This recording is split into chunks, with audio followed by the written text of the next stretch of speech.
लासो म निस्नु थिङ तामाङ नाङखोर संस्थाको चाहिँ यो आयोजक संस्थाको महासचिव। म अङ्ग्रेजी साहित्यको विद्यार्थी।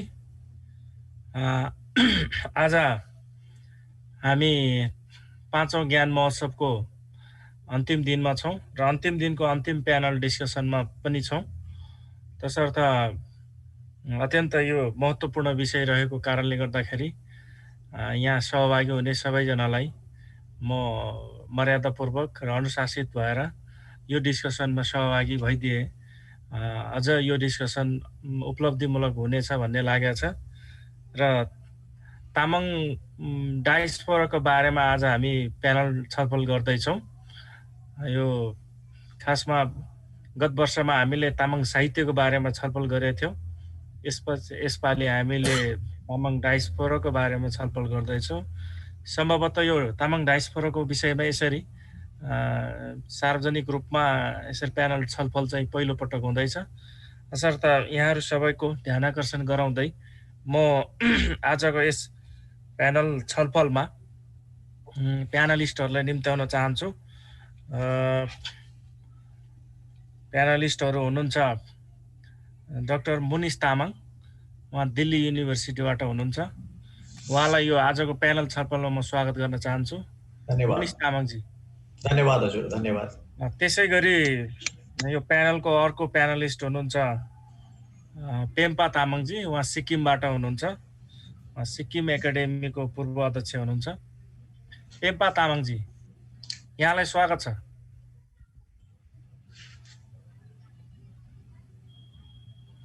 हेलो पेम्पा तामाङजी। उहाँको उ गरेर खोल्नु भन्नुस् न। म्युट सबै ठिकै छ हैन? हजुर हजुर पेम्पा तामाङ वेलकम। यहाँलाई स्वागत छ। थ्यांक यू धन्यवाद। स्वागत छ। त्यसै गरी आजको प्यानलिस्ट हुनुहुन्छ अमेरिकाबाट लक्यान लामा, उहाँ तामाङ अमेरिका समाजको अध्यक्ष हुनुहुन्छ। लक्यान लामाजी, यहाँलाई स्वागत छ। नमस्कार फाफुल्ला, म यो भिडियो बनाउँदैछु, सरी है। ओके ओके, ठिकै छ ठिकै छ। ल यसै गरी अर्को प्यानलिस्ट हुनुहुन्छ जापानबाट सुकुमान थिङ। जापानबाट सुकुमान थिङ। लसो फ्याफुल्ला सबैजनालाई। लसो फ्याफुल्ला।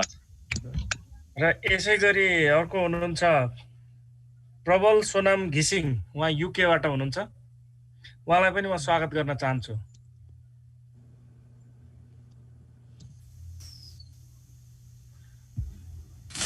हेलो हेलो सुन्नु भएको छ? यहाँ सबैलाई फ्याफुल्ला। वेलकम। हाम्रो प्यानलिस्टहरू जम्मा 5 जना हुनुहुन्छ। 5 जना 5 दिशाका हुनुहुन्छ। उहाँहरू एकजना दिल्लीबाट हुनुहुन्छ, एकजना सिक्किमबाट, एकजना अमेरिकाको न्युयोर्कबाट, एकजना जापानबाट, एकजना युके लन्डनबाट हुनुहुन्छ। मलाई आशा छ आजको प्यानल छलफल अत्यन्त रोचक हुन्छ र यो रोचक छलफलमा यहाँहरूको सहभागिता पनि अझ राम्रो हुनेछ भन्ने मैले आशा गर्दै आजको प्यानल छलफललाई अगाडि बढाउन चाहन्छु। यो छलफललाई अगाडि बढाउने सिलसिलामा हाम्रो आजको प्यानल छलफलमा 2 घण्टाको समय हो। 2 घण्टाको समयमा 1.5 घण्टा हामी छलफल गर्छौँ। त्यसपछि आधा घण्टा हामी इन्टरेक्सन गर्छौँ फ्लोर ओपन गरेर। त्यसपछि बाँकी समापनको कामहरू छ। अन्तिम समयमा यहाँहरू सहभागी हुन्छ भन्ने मैले एक्सपेक्टेसन गरेको छु। र यो तामाङ डायस्पोराको बारेमा छलफल गर्दा मैले यो छलफललाई चाहिँ 2-3वटा भागमा विभाजन गर्न चाहेको छु। एउटा चाहिँ डायस्पोराको बारेमा, डायस्पोराको विषयमा छलफल गर्ने, डायस्पोराको परिभाषा, यो डायस्पोराको इतिहास र डायस्पोराको चाहिँ ओरिजिन कसरी भयो, पहिलो खण्ड हुन्छ। र त्यसै गरी दोस्रो खण्ड चाहिँ तामाङ डायस्पोराको बारेमा छलफल हुन्छ। अनि तेस्रो खण्ड चाहिँ यो मुद्दा, चुनौती र अवसरहरू के छन् तामाङ डायस्पोराको, हाम्रो माझमा मुद्दाहरू के छन्, चुनौतीहरू के छन् र यसरी अवसरहरू के हुन सक्छन्, यो विषयलाई 3वटा खण्डमा मैले विभाजित गरेर आजको छलफल चलाउने प्रयास गर्नेछु।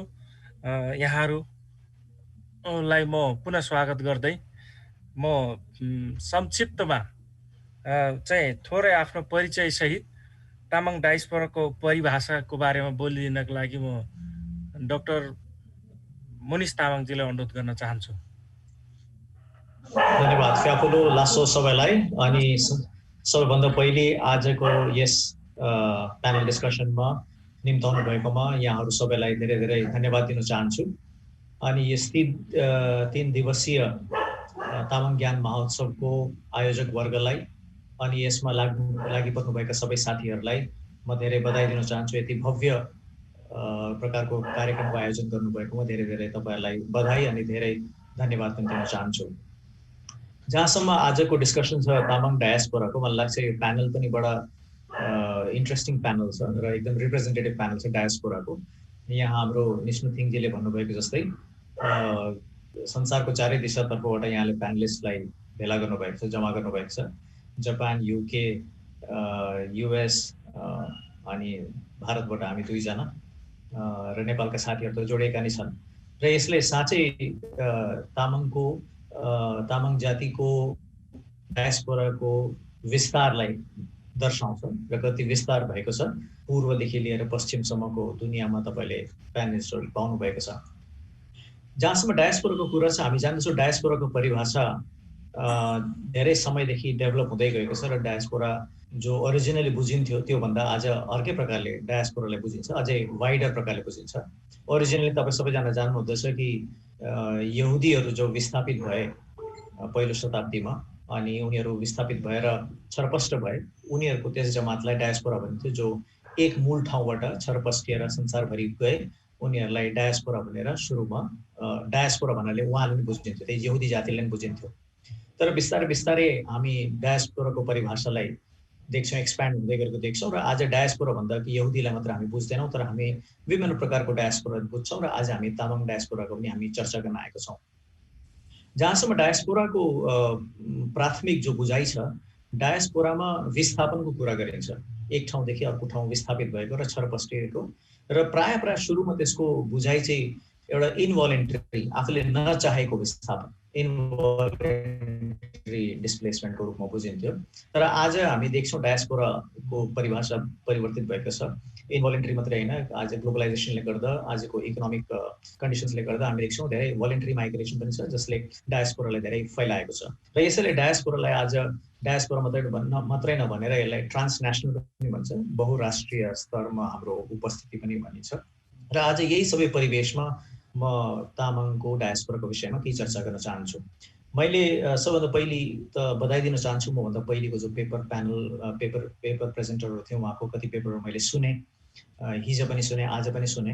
र यसमा तामाङ आइडेन्टिटीको विषयमा जो विषय चर्चा भयो त्यो बडा लाभकारी, एकदम लाभदायक चर्चा मैले देखेँ। र तामाङ आइडेन्टिटीको कम्प्लेक्सिटीको बारेमा पनि, किनभने तामाङ आइडेन्टिटी एकदमै एउटा सिम्प्लिस्टिक हो, होमोजेनियस आइडेन्टिटी छैन, तर एउटा कम्प्लेक्स आइडेन्टिटी, यसको विषयमा धेरै चर्चा भएर आज म सुरुवाती मेरो स्टेटमेन्टमा यही केही कुराहरू म राख्न चाहन्छु। र मलाई आशा छ कि जस्तो जस्तो हाम्रो प्यानल डिस्कसन अगाडि बढ्छ हामीले अझै मौका पाउनेछौँ आफ्नो कुराहरूलाई क्ल्यारिफाई गर्न, एक्सप्यान्ड गर्नको निम्ति। सबभन्दा पहिले हामी जान्दछौँ डायस्पोरामा दुईटा कुरो हुन्छ, दुईटा कुरो जोडेको हुन्छ। एउटा त हाम्रो होस्ट प्लेस भनौँ, होस्ट स्टेट भनौँ, यो होस्ट कन्ट्री भनौँ, जहाँ हामी बस्छौँ, त्यो डायस्पोरा भयो डायस्पोरामा। र अर्को चाहिँ हाम्रो एउटा मूल घर, होस्ट, हाम्रो जो होम हाम्रो जो हुन्छ, यो डायस्पोराको यो दुईटा ध्रुवहरू हुन्छ। एउटा चाहिँ होम भयो, एउटा चाहिँ घर भयो, अर्को चाहिँ हामी जहाँ पुगेका छौँ त्यो हाम्रो होस्ट ठाउँ भयो। यसलाई डायस्पोरामा बुझिन्छ। र डायस्पोराको अर्थमा चाहिँ जो जहाँ फैलिएको छ, विस्थापित भएको छ या छरपष्टिएको छ, उनीहरूको एउटा सिङ्गो आइडेन्टिटी जो चाहिँ एक विशेष लोकेसनमा लोकेट गर्न सकिन्छ, जो एउटा विशेष होममा लोकेट गर्न सकिन्छ, जो कमन हुन्छ। र त्यो होमको प्रति, त्यो घरप्रति, जो मूल घरप्रतिको आकाङ्क्षा, मूल घरप्रतिको आफ्नो भावना, ये सबैले डायस्पोरालाई परिभाषित गर्छ। तर जहाँसम्म तामाङको छ, तामाङ डायस्पोराको कुरा छ, यहाँ म एउटा सानो कुरा राख्न चाहन्छु भने हजुर यहाँलाई म अहिले तत्काल रोक्न चाहन्छु। हुन्छ, म अगाडि बढ्न चाहन्छु। यसै गरी म पेम्पा तामाङजीलाई अनुरोध गर्न चाहन्छु। अहिलेको यो डायस्पोराको बहसमा अबको परिभाषालाई कसरी परिभाषित गर्नुपर्छ जस्तो लाग्छ? डाक्टर बुडिसले राम्रोसँग अहिले बताउनु भयो। उहाँले मलाई उहाँको धेरै म सहमत छु। उहाँले जुन चाहिँ आफ्नो मन्तव्य राख्नुभयो, तर अहिलेको जुन चाहिँ जस्तो किसिमको परिस्थिति आएको छ यसमा केही मतभेद हुनसक्छ। जस्तो अघि उहाँले भन्नुभयो जुन चाहिँ इनभोलन्टरी र भोलन्टरी माइग्रेसन भन्नुभयो, र जुन चाहिँ भोलन्टरी माइग्रेसनमा चाहिँ त्यो जुन चाहिँ मान्छे त्यो कन्ट्रीमा जान्छ उसलाई आफै त्यही कन्ट्रीकै पहिचान दिन चाहन्छ। जस्तो म एकपल्ट क्यानाडामा जाँदाखेरि चाहिँ मैले त्यहाँको धेरै पन्जाबी समूहलाई उहाँहरूलाई भेटेँ अनि उहाँहरूलाई चाहिँ उहाँको अब देश त खास राष्ट्र पन्जाब हो होइन, तर उहाँले के भन्दै नि होइन हामी अब क्यानाडामा आएका छौँ र पोलिटिकली हामी चाहिँ क्यानाडाको पोलिटिकल एनिमी हौँ। सांस्कृतिक रूपमा हामी पन्जाबसँग हाम्रो भारतसँग सम्बन्ध छ, तर एज अ पोलिटिकल एनिमल चाहिँ हाम्रो नागरिकता चाहिँ हाम्रो क्यानाडा भएकोले गर्दाखेरि चाहिँ हाम्रो जुन चाहिँ त्यो डिभोसन छ या हाम्रो जुन एट्र्याक्सन छ त्यो चाहिँ क्यानाडामा हुनुपर्छ भन्ने कुरा भएको छ। त्यस्तै किसिमको यही भावना चाहिँ धेरै जस्तो तामाङ जो सिक्किममा छन् होइन, किनभने म सिक्किममा जन्मेको र सिक्किममा हुर्केकोले गर्दाखेरि चाहिँ मलाई सिक्किममा बढी याद भएकोले गर्दाखेरि चाहिँ सिक्किमको पनि धेरै तामाङ बहुसङ्ख्यक तामाङ चाहिँ उहाँहरूलाई नेपाललाई उनीहरूले एउटा पितृभूमि या एउटा सांस्कृतिक भूमिको रूपमा मात्रै नलिएर मात्रै लिन्छ उहाँले चाहिँ, र आफ्नो त्यसलाई एउटा देश या त्यस्तो भन्ने कुरा लिँदैन। र यस प्रकार हामीले जुन चाहिँ डायस्पोराको प्रश्नलाई योबाट पनि हामीले हेर्नुपर्छ भन्ने मलाई लाग्छ। धन्यवाद। म यसै गरी क्रमशः लक्यान लामाजीसँग जोड्न चाहन्छु।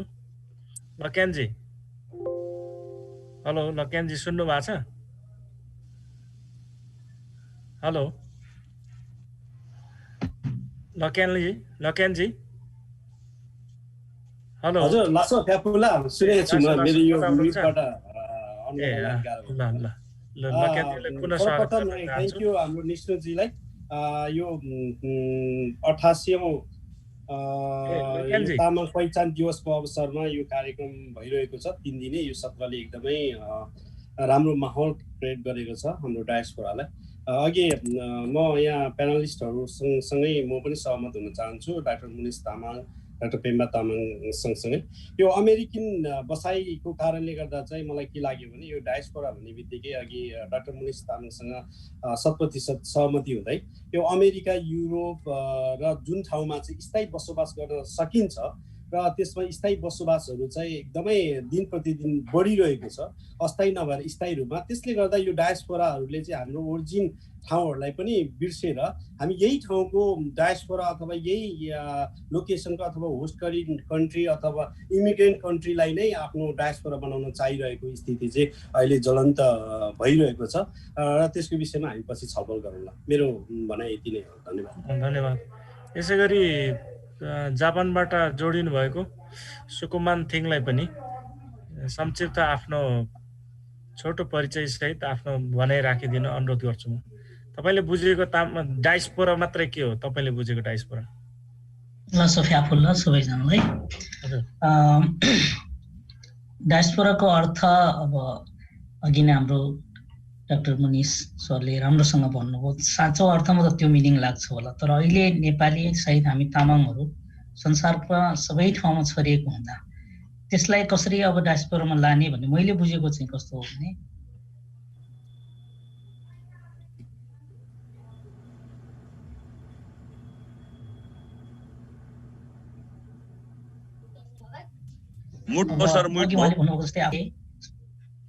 हेलो बोल्नुस् सुनिन्छ होला? मैले म्युट गरेको थिएँ।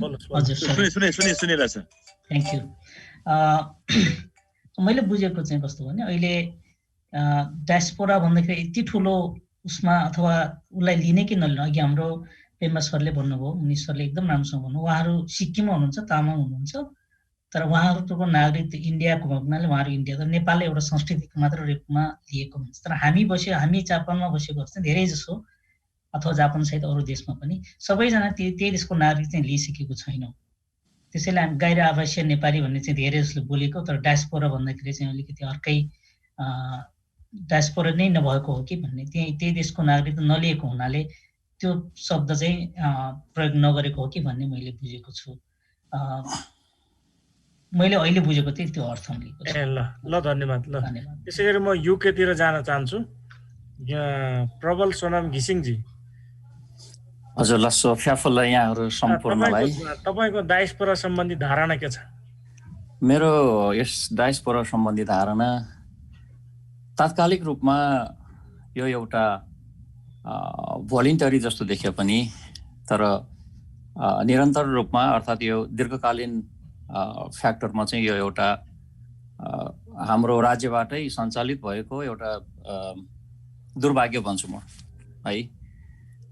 डायस्पोरामा आज हामी जति खुसी भएर रमाएर जति हामी चाहिँ देखिरहेका छौँ, जति हामी खुसी भएर जुन एउटा अभिव्यक्तिहरू देखिन पाइरहेका छौँ, तर वास्तवमा यो डायस्पोरामा रहेका जो डायस्पोरा अघि मभन्दा अग्रज व्यक्तित्वहरूले भन्नुभयो जस्तो जापानमा चाहिँ अब यो डायस्पोरा नभन्नै हालौँ कि भन्ने जुन एउटा अवस्था छ, तर युकेको सन्दर्भमा चाहिँ यो डायस्पोरा नै भन्न चाहेँ मैले, किनभने यहाँ स्थायी रूपमा धेरै वर्ष अगाडिदेखि बसोबास गर्दै आइरहेका छौँ र यो चाहिँ मेरो विषयमा मैले भन्नुपर्दा यो चाहिँ ऐच्छिक नभएर दीर्घकालीन सोचमा हेर्दाखेरि यो एउटा बाध्यात्मक डायस्पोरा हो र यो राज्यको कमी हो।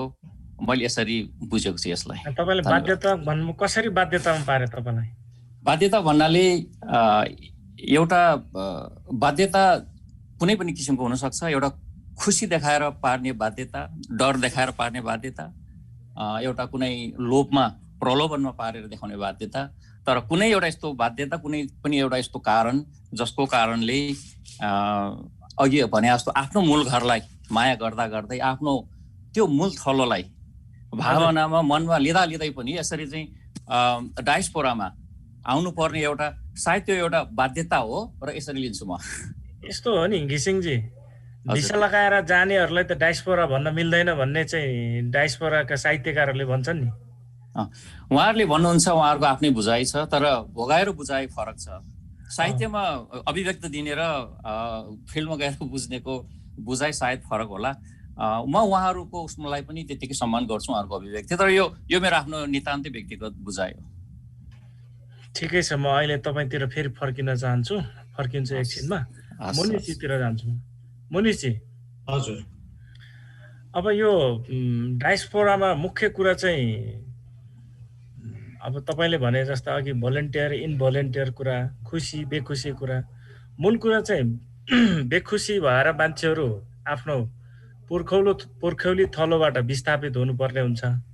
अब त्यसको कारण चाहिँ राजनीतिक कारण हुनसक्छ, युद्ध हुनसक्छ, महामारी हुनसक्छ। अब स्वयं यहुदीहरूको इतिहासको बारेमा तपाईँले बताउनु भयो। यहुदीहरू नि इजिप्टबाट चाहिँ विस्थापित हुने बेलामा चाहिँ उनीहरू खुसीले विस्थापित भएको थिएन। त्यसै गरी उनीहरू प्यालेस्टाइनबाट चाहिँ त्यसरी खुसी भएर गएको थिएनन्। अब यस्तो परिस्थितिबाट डायस्पोरा सुरु भयो, ऐतिहासिक यस्तो छ। तर आजभोलि त डायस्पोरा चाहिँ अब खुसी सहित म फल्ना देशमा जाँदैछु, यो कामको लागि जाँदैछु भनेर आफैले एप्लाई गरेर भिसा लगाएर जानेहरूलाई तपाईँले डायस्पोरा भन्न मिल्छ कि मिल्दैन? मिल्छ, एकदमै मिल्छ। जस्तो मैले सुरुमै भन्न चाहेँ कि डायस्पोराको परिभाषा एक्सप्यान्ड भएको छ।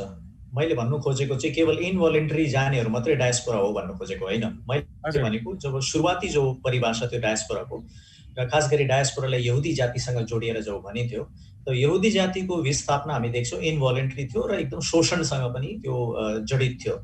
र सुरुमा जो सुरुवाती बुझाइ थियो स्कलर्सहरूको, डायस्पोराको अर्थ उहाँले बुझ्थ्यो कि यसमा इनभोलिन्टरी हुन्छ, आफूले नचाहँदा विस्थापित हुने, धेरै कष्ट भोग्ने, एक्सप्लोइटेसन हुने, धेरै शोषणको अनुभवहरू हुने, यो सबै डायस्पोरासँग जोडिएको थियो।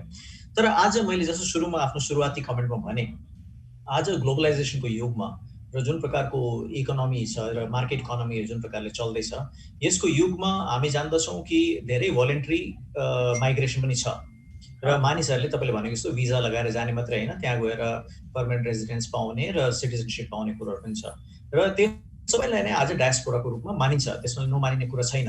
मैले भन्नुको चाहिँ कुरा के थियो भने, यो डायस्पोरा डेफिनेसनलाई एक्सप्यान्ड गरेर आज यसलाई अलिक ट्रान्सनेसनल माइग्रेसनको रूपमा पनि बुझिँदैछ। ट्रान्सनेसनल हाम्रो उपस्थितिको रूपमा पनि, बहुराष्ट्रिय उपस्थितिको रूपमा पनि बुझिँदैछ, किनभने सबै माइग्रेसन आज विस्थापनाको माइग्रेसन रहेको छैन, धेरै सुखद माइग्रेसन पनि रहेको छ।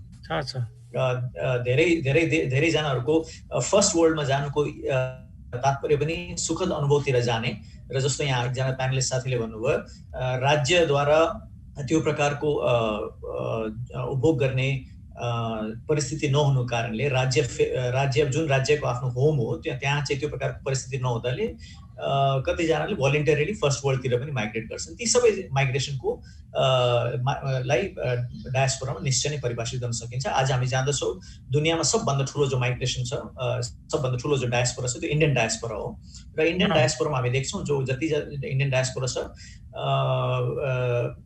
तिनीहरू कुनै भीषण परिस्थितिमा भएर माइग्रेट भएको होइन, तर धेरै जसोहरू भोलिन्टरी माइग्रेसन छ र विदेशमा गएर सेकेन्ड जेनेरेसन थर्ड जेनेरेसन भइसकेको छ। यिनीहरू सबैलाई डायस्पोराको रूपमा नै गन्ती गरिन्छ। ठिक छ, ल मुनिसी तपाईँ कुरा सुने। यसरी म पेम्पाजी कहाँ जान चाहन्छु। पेम्पाजी, हाम्रो डाक्टर मुनिसीले र हाम्रो युकेका साथीले प्यानलिस्टले भन्नुभयो कि अब भिसा लगाएर जानेहरूलाई पनि डायस्पोरा भन्न मिल्छ। यो खालको परिभाषामा तपाईँ कति सहमत हुनुहुन्छ? हेलो पेम्पाजी, हजुर सुन्नु भएको छ मलाई? हजुर सुनिरहनु भएको छ? हजुर पेम्पाजी सुन्नु भएको छ? हेलो बोल्नुहोस् त। हजुर सुन्दैछु म। ए सुन्दैछु म। यहाँ हाम्रो युकेको प्यानलिस्ट र मुनिसीले चाहिँ भिसा लगाएर जानेहरूलाई पनि डायस्पोरा भन्न सकिन्छ भनेर उहाँहरूले जसरी नयाँ खालको परिभाषा दिनुभयो, यसमा तपाईँको सहमति असहमति अथवा धारणा के छ यसमा?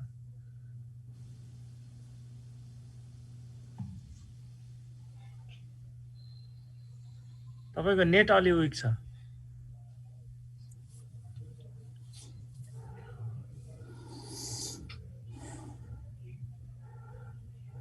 म्यूट हेलो म्यूट खोल्दिउ। म्यूट भयो रे। म्यूट छ नि, म्यूट भइरहेछ। उहाँ बोलिरहनु भएको छ तर म्यूट छ। हजुर ठिकै छैन? म्यूट छ पेम्पाजी।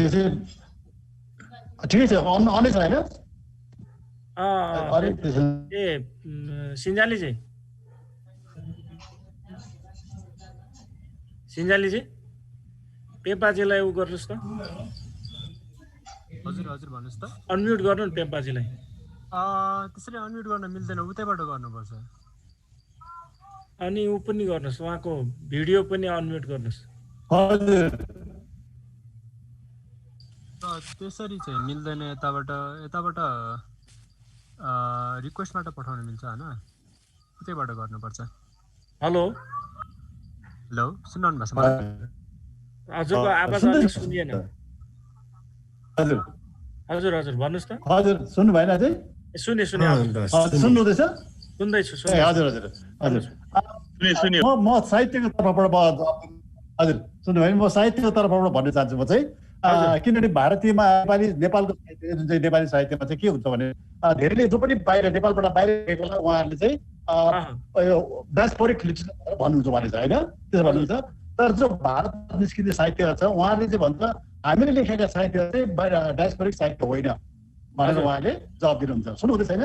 हजुर त्यस्तो पाराले भन्छ। त्यस्तै प्रकारले यदि डायस्पोरा भनेको डायस्पोराको अर्थ के हो? हजुर हजुर हजुर भन्नुहोस्।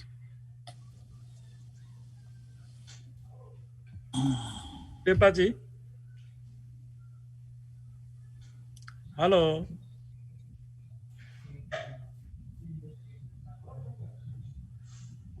पेम्पाजी हेलो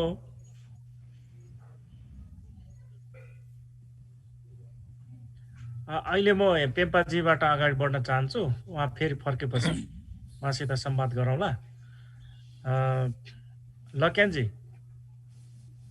हजुर निश्चितजी, मलाई के लाग्छ भने म डाक्टर मुनिस तामाङसँग म अहिले सहमत छु। किनभने यो अहिलेको स्थितिले पनि के देखाएको छ भने ग्लोबलाइजेसन सेक्टरमा आएर पनि होला। अमेरिकामा रहँदाखेरि यो एजियन अमेरिकन कम्युनिटी डायस्पोरा भन्छन्, अफ्रिकन अमेरिकन डायस्पोरा भनेर भन्छन्। यसलाई चाहिँ ब्रड तरिकाले सोचिरहेको स्थितिहरू छ। किन भन्दाखेरि अब हामी जुन ओरिजिन कन्ट्रीबाट जब माइग्रेट हुन्छौँ, कुनै इमिग्रेन्ट कन्ट्रीमा आउँछौँ र हामीलाई एक खालको इमिग्रेन्ट पिपल भनेर यहाँहरू इङ्गित गरेको हुन्छ। त्यो सबैलाई एउटा डायस्पोरा कुन कम्युनिटीबाट आएको, कुन रिजनबाट आएको, कुन ओरिजिन ठाउँबाट आएको भन्ने तरिकाले लिइरहेको हुन्छ र ती सबै जुनै ठाउँबाट आएको, जुनै भिसामा होस् अथवा कुनै पनि हिसाबले यो कम्युनिटी बेसमा आएर यहीँको सिटिजन लिएकै होस् अथवा टेम्पोररी रूपमा बसेको होस् अथवा कुनै पनि हिसाबले चाहिँ उहाँहरूलाई एकबद्ध गर्ने एउटा छुट्टै कम्युनिटीको बेसको र एउटा कम्युनिटीलाई चाहिँ डायस्पोरा भनेर चित्रण गरेको स्थिति छ। त्यही भएर म डाक्टर मुनिससँग सहमत छु। सुन्नुभएको छ मलाई? सुनेको छु। त्यसो भए तपाईँको यो डायस्पोरामा चाहिँ दुईवटा मुख्य गुणहरू चाहिन्छ, आधारभूत विशेषता चाहिन्छ भन्छ। एउटा चाहिँ ऊ आफ्नो पुर्ख्यौली घरबाट, पुर्ख्यौली देशबाट चाहिँ नचाहँदा पनि त्यहाँबाट उसलाई विस्थापन गरेको एउटा विशेषता। दोस्रो विशेषता चाहिँ समूहगत, जातिगत विस्थापन हुनुपर्छ भनेर चाहिँ डायस्पोराका सिद्धान्तकारहरूले त्यो भन्छ र डायस्पोराको इतिहास हेर्दाखेरि त्यो कुरा देखिन्छ। त्यो तपाईँले अहिले गरेको परिभाषा अनुसार त यो मूल यसको आत्मा जुन छ डायस्पोराको त्यो दुईटैसँग चाहिँ मेल नखाने देखियो नि। होइन, यो तपाईँले कसरी मेल नखाने भन्ने देखियो मलाई थाहा भएन होइन। तर यो हिसाबले हामी जस्तै डायस्पोरा भन्दा कुनै कम्युनिटीबाट आउँदा उनले आफ्नो ओरिजिन विस्थापित गरेको त होइन नि, होइन विस्थापित नभएर त्यो उसले एउटा ओरिजिन बोकेर आएको हुन्छ। त्यो तल्लोबाट त्यो त हुन्छ, आफ्नो एउटा त्यही खालको फेरि ओरिजिन आफ्नो पुर्खौली जुन पहिचानहरूलाई त्यसलाई स्थापित गराउन खोजिराखेको हुन्छ र उसले आफ्नो एक खालको जमघट पनि गरिराखेको हुन्छ। र त्यो आफ्नो पहिचानलाई कसरी हुन्छ त्यो समुदायमा एउटा स्थापित पनि गराउन खोजेको हुन्छ। हरेक कम्युनिटी नेपाली डायस्पोराले पनि गर्छ होला नि त हजुर, एनआरएलले पनि गर्छन् होला होइन। अब एनआरएनलाई पनि हामीले अहिलेको परिभाषामा चाहिँ के भन्छ, नेपाली डायस्पोरा भनेर हामी चित्रण गर्छौँ त्यो एनआरएनहरूलाई चाहिँ। तर त्यसमा चाहिँ नेपाली पणहरू झल्किएको हुन्छ त्यो भित्र। र हामी अब तामाङ भएको भएर तामाङको तल आफ्नो जन्मभूमिबाट आएर हाम्रो आफ्नो कल्चरहरूलाई कसरी हुन्छ प्रिजर्भ गर्ने त्यो तरिकाले लाग्दाखेरि हामीले प्रवासमा भएको इमिग्रेन्टहरूलाई अब हामी तामाङ डायस्पोरा भनेर हामी चित्रण गर्छौँ। र अब एनआरएनहरूलाई चाहिँ एउटा नेपाली डायस्पोरा भनेर चित्रण गरेको चाहिँ पाइएको छ। त्यसो भए तपाईँले भने अनुसार चाहिँ अब एउटा जबरजस्त विस्थापन पनि हुनु परेन, दोस्रो जातिगत विस्थापन पनि हुनु परेन भन्ने हो। डायस्पोराले दुईटा कुरा खोज्छ, एउटा चाहिँ उसलाई राज्यले त्यसको पछाडिका कारणहरू विस्थापित गरे हुन्छ, दोस्रो कुरा चाहिँ जातिगत विस्थापन हुनुपर्छ भन्छ कि व्यक्तिगत होइन भन्छ। मलाई चाहिँ त्यो लाग्दैन। किन भन्दाखेरि त्यो इङ्कित गरेर कुनै एउटा टिपिकल अथवा जातिगत अथवा कुनै द्वन्द्वात्मक तरिकाले विस्थापित भएको भन्दा पनि कुनै पनि अब भिजा लगाएर आउँदा पनि तपाईँको एउटा हाम्रो कम्युनिटीको बीचमा त धेरै प्रब्लमहरूले नै भिजा लगाएर जाने हुन्छ नि। आफ्नो देश त कसैले छाड्न चाहेको हुँदैन हेर्नुहोस् होइन। त्यो भित्र रिजन त धेरै हुन्छ नि, आर्थिक हुन्छ, सामाजिक हुन्छ, क्यारियरको लागि पनि छाडिरहेको हुन्छ मान्छेले, उच्च शिक्षाको लागि पनि छाडिरहेको हुन्छ होइन। उच्च शिक्षाको एउटा टार्गेट छाडिरहेको हुन्छ होइन। टार्गेट त उच्च शिक्षाको हुन्छ होला यहाँले भन्नुभएको जस्तै। तर यदि उच्च शिक्षाको टार्गेट हो भने ऊ फेरि फर्केर रिटर्न भएर जानुपर्ने स्थिति हो नि। तर यहाँ एउटा कम्युनिटी बेसमा गएर त्यही खालको ओरिजिन यहाँ स्थापित गराउन खोज्छन् भने त्यो भित्र उहाँको त आर्थिक पक्ष लुकेको हुन्छ नि। उहाँ विस्थापित हुनु कारणले एउटा आर्थिक पक्ष त लुकेको हुन्छ नि, अरू कुनै कारण नभए तापनि। त्यो भएको भएर मलाई चाहिँ जहाँसम्म लाग्छ यो ब्रड तरिकाले जाँदाखेरि जो चाहिँ आफ्नो ओरिजिन कन्ट्री छाडेर अथवा कुनै न कुनै तरिकाबाट अनि मुलुकमा इमिग्रेन्टको रूपमा बस्छ भने त्यसलाई नै डायस्पोरा भनेर चित्रण गर्नुपर्छ भन्ने चाहिँ लाग्छ। त्यसो भए ल म यता जापानको सुकुमान थिङसँग जोड्न चाहन्छु। सुकुमानजी, हेलो सुकुमानजी, सुन्नु भएको छ? ल त्यसो भए म प्रबलजी कहाँ जान चाहन्छु। प्रबलजी, डायस्पोरा एकदम विवादित शब्द भइरहेछ अचेल होइन। डायस्पोराको परिभाषाले लिएर भर्खरको छलफल हुँदैछ।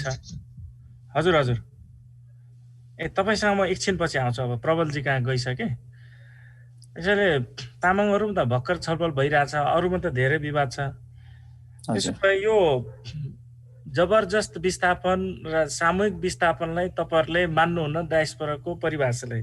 यो 3-4वटा शब्दहरू छ, डायस्पोरा, त्यसपछि एउटा रेफ्युजी शरणार्थी, अर्को चाहिँ एमिग्रेन्ट, अर्को चाहिँ एनआरएन भन्ने छ।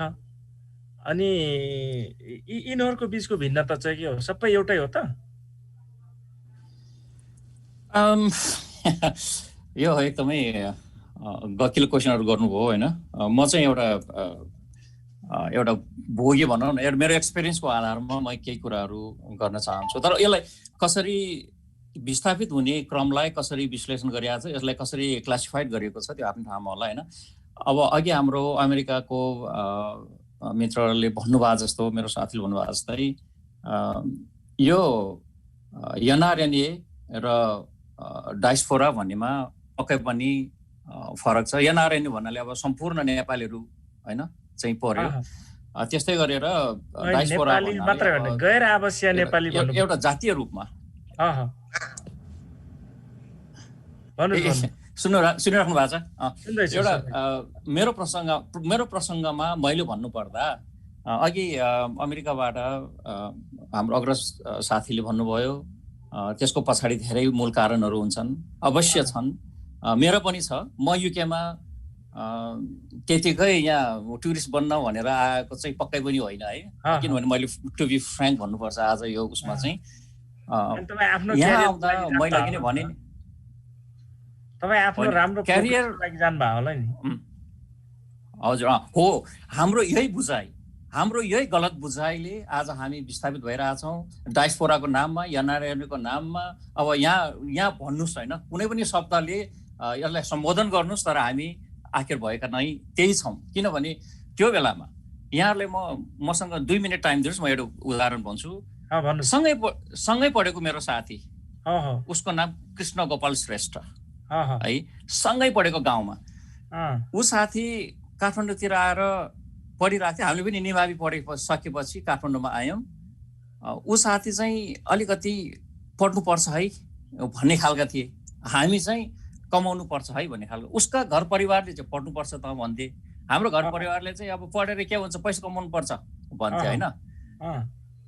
यहाँनिर भन्नुहोस्, कालान्तरमा गएर हामी पैसा कमाउने पैसाको पछि परेर बेलायतमा आयौँ। म यो कुरालाई ढाँटेर बोल्दिनँ होइन, किनभने पैसा कमाउनुको लागि, धन कमाउनुको लागि, मोटो रातो होइन मिठो गुलियो खानको लागि यहाँ आएको। अघि मैले भने कुनै प्रलोभना हुनसक्छ यो विस्थापित हुनुको पछाडि होइन, कुनै न कुनै एउटा त्यस्तो खालको रिजन हुनसक्छ। हेर्दाखेरि मिठो गुलियो लाग्ने तर खाइसकेपछि पोइजन हुने, यस्तो खालका कुराहरू हुनसक्छ, जसले गरेर आज हामी डायस्पोराको नाममा, एनआरएनको नाममा देश छोडेर विस्थापित भएको छौँ। अघि नै मैले भने त्यसो भए त तपाईँले भन्नुभयो डायस्पोरा, एनआरएन, त्यसपछि रेफ्युजी, एमिग्रेन्टको बिचमा के भिन्नता छ? भिन्नता एउटै हो?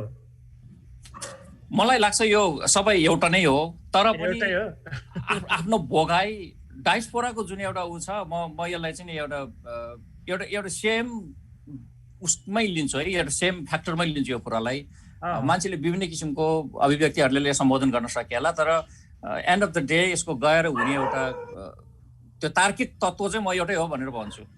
तपाईँको नजरमा एउटै हो? त्यसो भए तपाईँलाई रेफ्युजी भन्न मिल्छ त? त्यसो भए मलाई रेफ्युजी भन्न मिल्दैन, तर मिल्छ।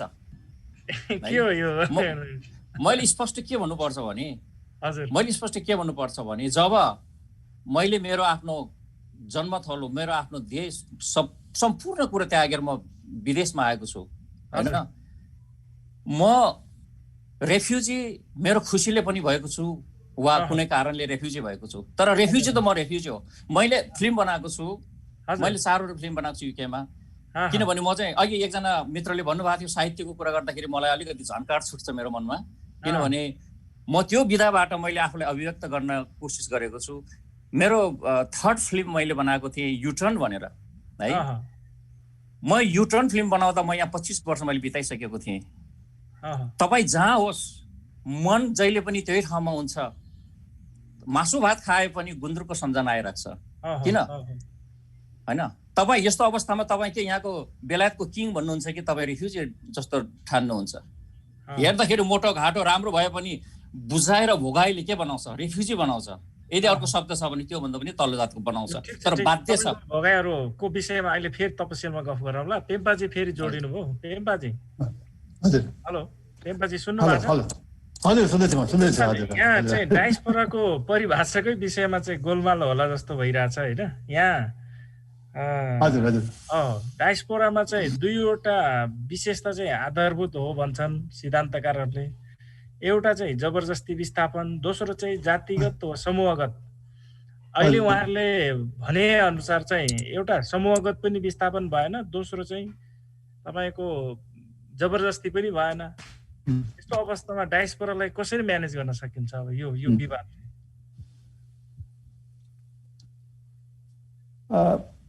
हुनु त अब खासमा अघि डाक्टर मुनिसले उहाँले बताउनु भयो कि जसरी त्यो यहुदीको प्रसङ्ग लिएर उहाँले बताउनु भयो र समयको साथसाथमा डायस्पोराको अर्थ त्यसको परिभाषा पनि परिवर्तन हुनु अब आवश्यक पर्यो होला होइन। अहिलेको जुन चाहिँ समयको पहिलाको परिस्थिति र अहिलेको परिस्थितिमा धेरै अन्तर आएकोले गर्दाखेरि चाहिँ र त्यसले गर्दाखेरि मलाई जहाँसम्म लाग्छ मेरो विचारमा चाहिँ यदि अघि तपाईँले जुन चाहिँ परिभाषा भन्नुभयो जातिगत जुन चाहिँ विस्थापित भएको र त्यस्तोलाई मात्रै हामीले जातिगत विस्थापित या आफै विस्थापित भएको होइन, त्यसलाई मात्रै जसको आफ्नो पितृभूमि जुन भूमिसँग परिचय छ त्यस्तोलाई मात्रै हामीले डायस्पोरा भन्यो भने पनि सही होला भन्ने जस्तो लाग्छ मलाई चाहिँ। ल ठिक छ ठिक छ ठिक छ। जस्तो सिक्किममा मेरै परिवारलाई मैले आफ्नो उदाहरण दिनु हो भने चाहिँ होइन, त्यसमा दिनु हो भने चाहिँ मेरो परिवार जुन चाहिँ उहाँहरू चाहिँ त्यो एक किसिमको त्यो ठाउँमा बस्न नसक्ने स्थिति भएकोले गर्दा नै उहाँहरू विस्थापित भएर आएका रहेछन् होइन। र त्यस्तो प्रकारले चाहिँ त्यसको मतलब यो पनि उहाँहरू विस्थापित भएको तर उहाँहरूले जुन ठाउँमा आउनुभयो तर त्यही ठाउँमा उहाँहरूले चाहिँ स्वीकार गर्नुभयो होइन। हजुर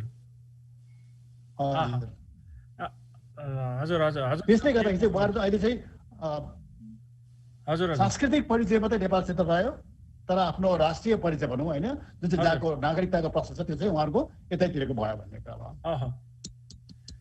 तर डायस्पोरालाई हामीले त्यही अर्थमा हामीले लिन सक्छौँ। हजुर तपाईँलाई धन्यवाद। म यता सुकुमान थिङसँग जोड्न चाहन्छु जापानमा। हजुर सुकुमानजी हजुर जापानमा यो डायस्पोराको छलफल कति हुन्छ, कति सहभागी हुनुभएको छ, त्यहाँको स्थिति के छ? हजुर अब यो डायस्पोराकै आजको हाम्रो यो प्यानलको डिस्कसनको सब्जेक्ट एन्ड डायस्पोरा र अनि त्यसपछि त्यसको चुनौती अनेक कुरा थियो। डायस्पोरालाई पहिला सुरु गर्दै हाम्रो मुनि सरले भन्नुभएको जस्तै यहुदीबाट सुरु भएर त्यो बेला छुटेकाहरूलाई डायस्पोरा भन्थ्यो भने आजकल बृहत रूपमा भन्दाखेरि हामी जस्तो जोसुकैले पनि डायस्पोरा भन्ने गरेका छन्। जस्तै तपाईँको जापानिजहरू दोस्रो विश्वयुद्धपछि ब्राजिल र ल्याटिन अमेरिकामा धेरै गएको थियो, उनीहरूलाई पनि जापानिज डायस्पोरा भन्ने गरिन्छ आज पनि। त्यसै अर्थमा नेपाली हामी जहाँ रहे पनि आफैले हामीले अब नेपाली शब्द नै डायस्पोराको कुन अर्थ लाग्छ, तामाङमा कुन अर्थ लाग्छ खोज्नु पर्ने बेला जस्तो मलाई लाग्छ। जापानमा हामी डायस्पोरा भन्ने प्रोग्राम गरेको पनि देखेको छौँ, भाग पनि लिएका छौँ, यहाँ नारायण भनेर पनि भाग लिएका छौँ।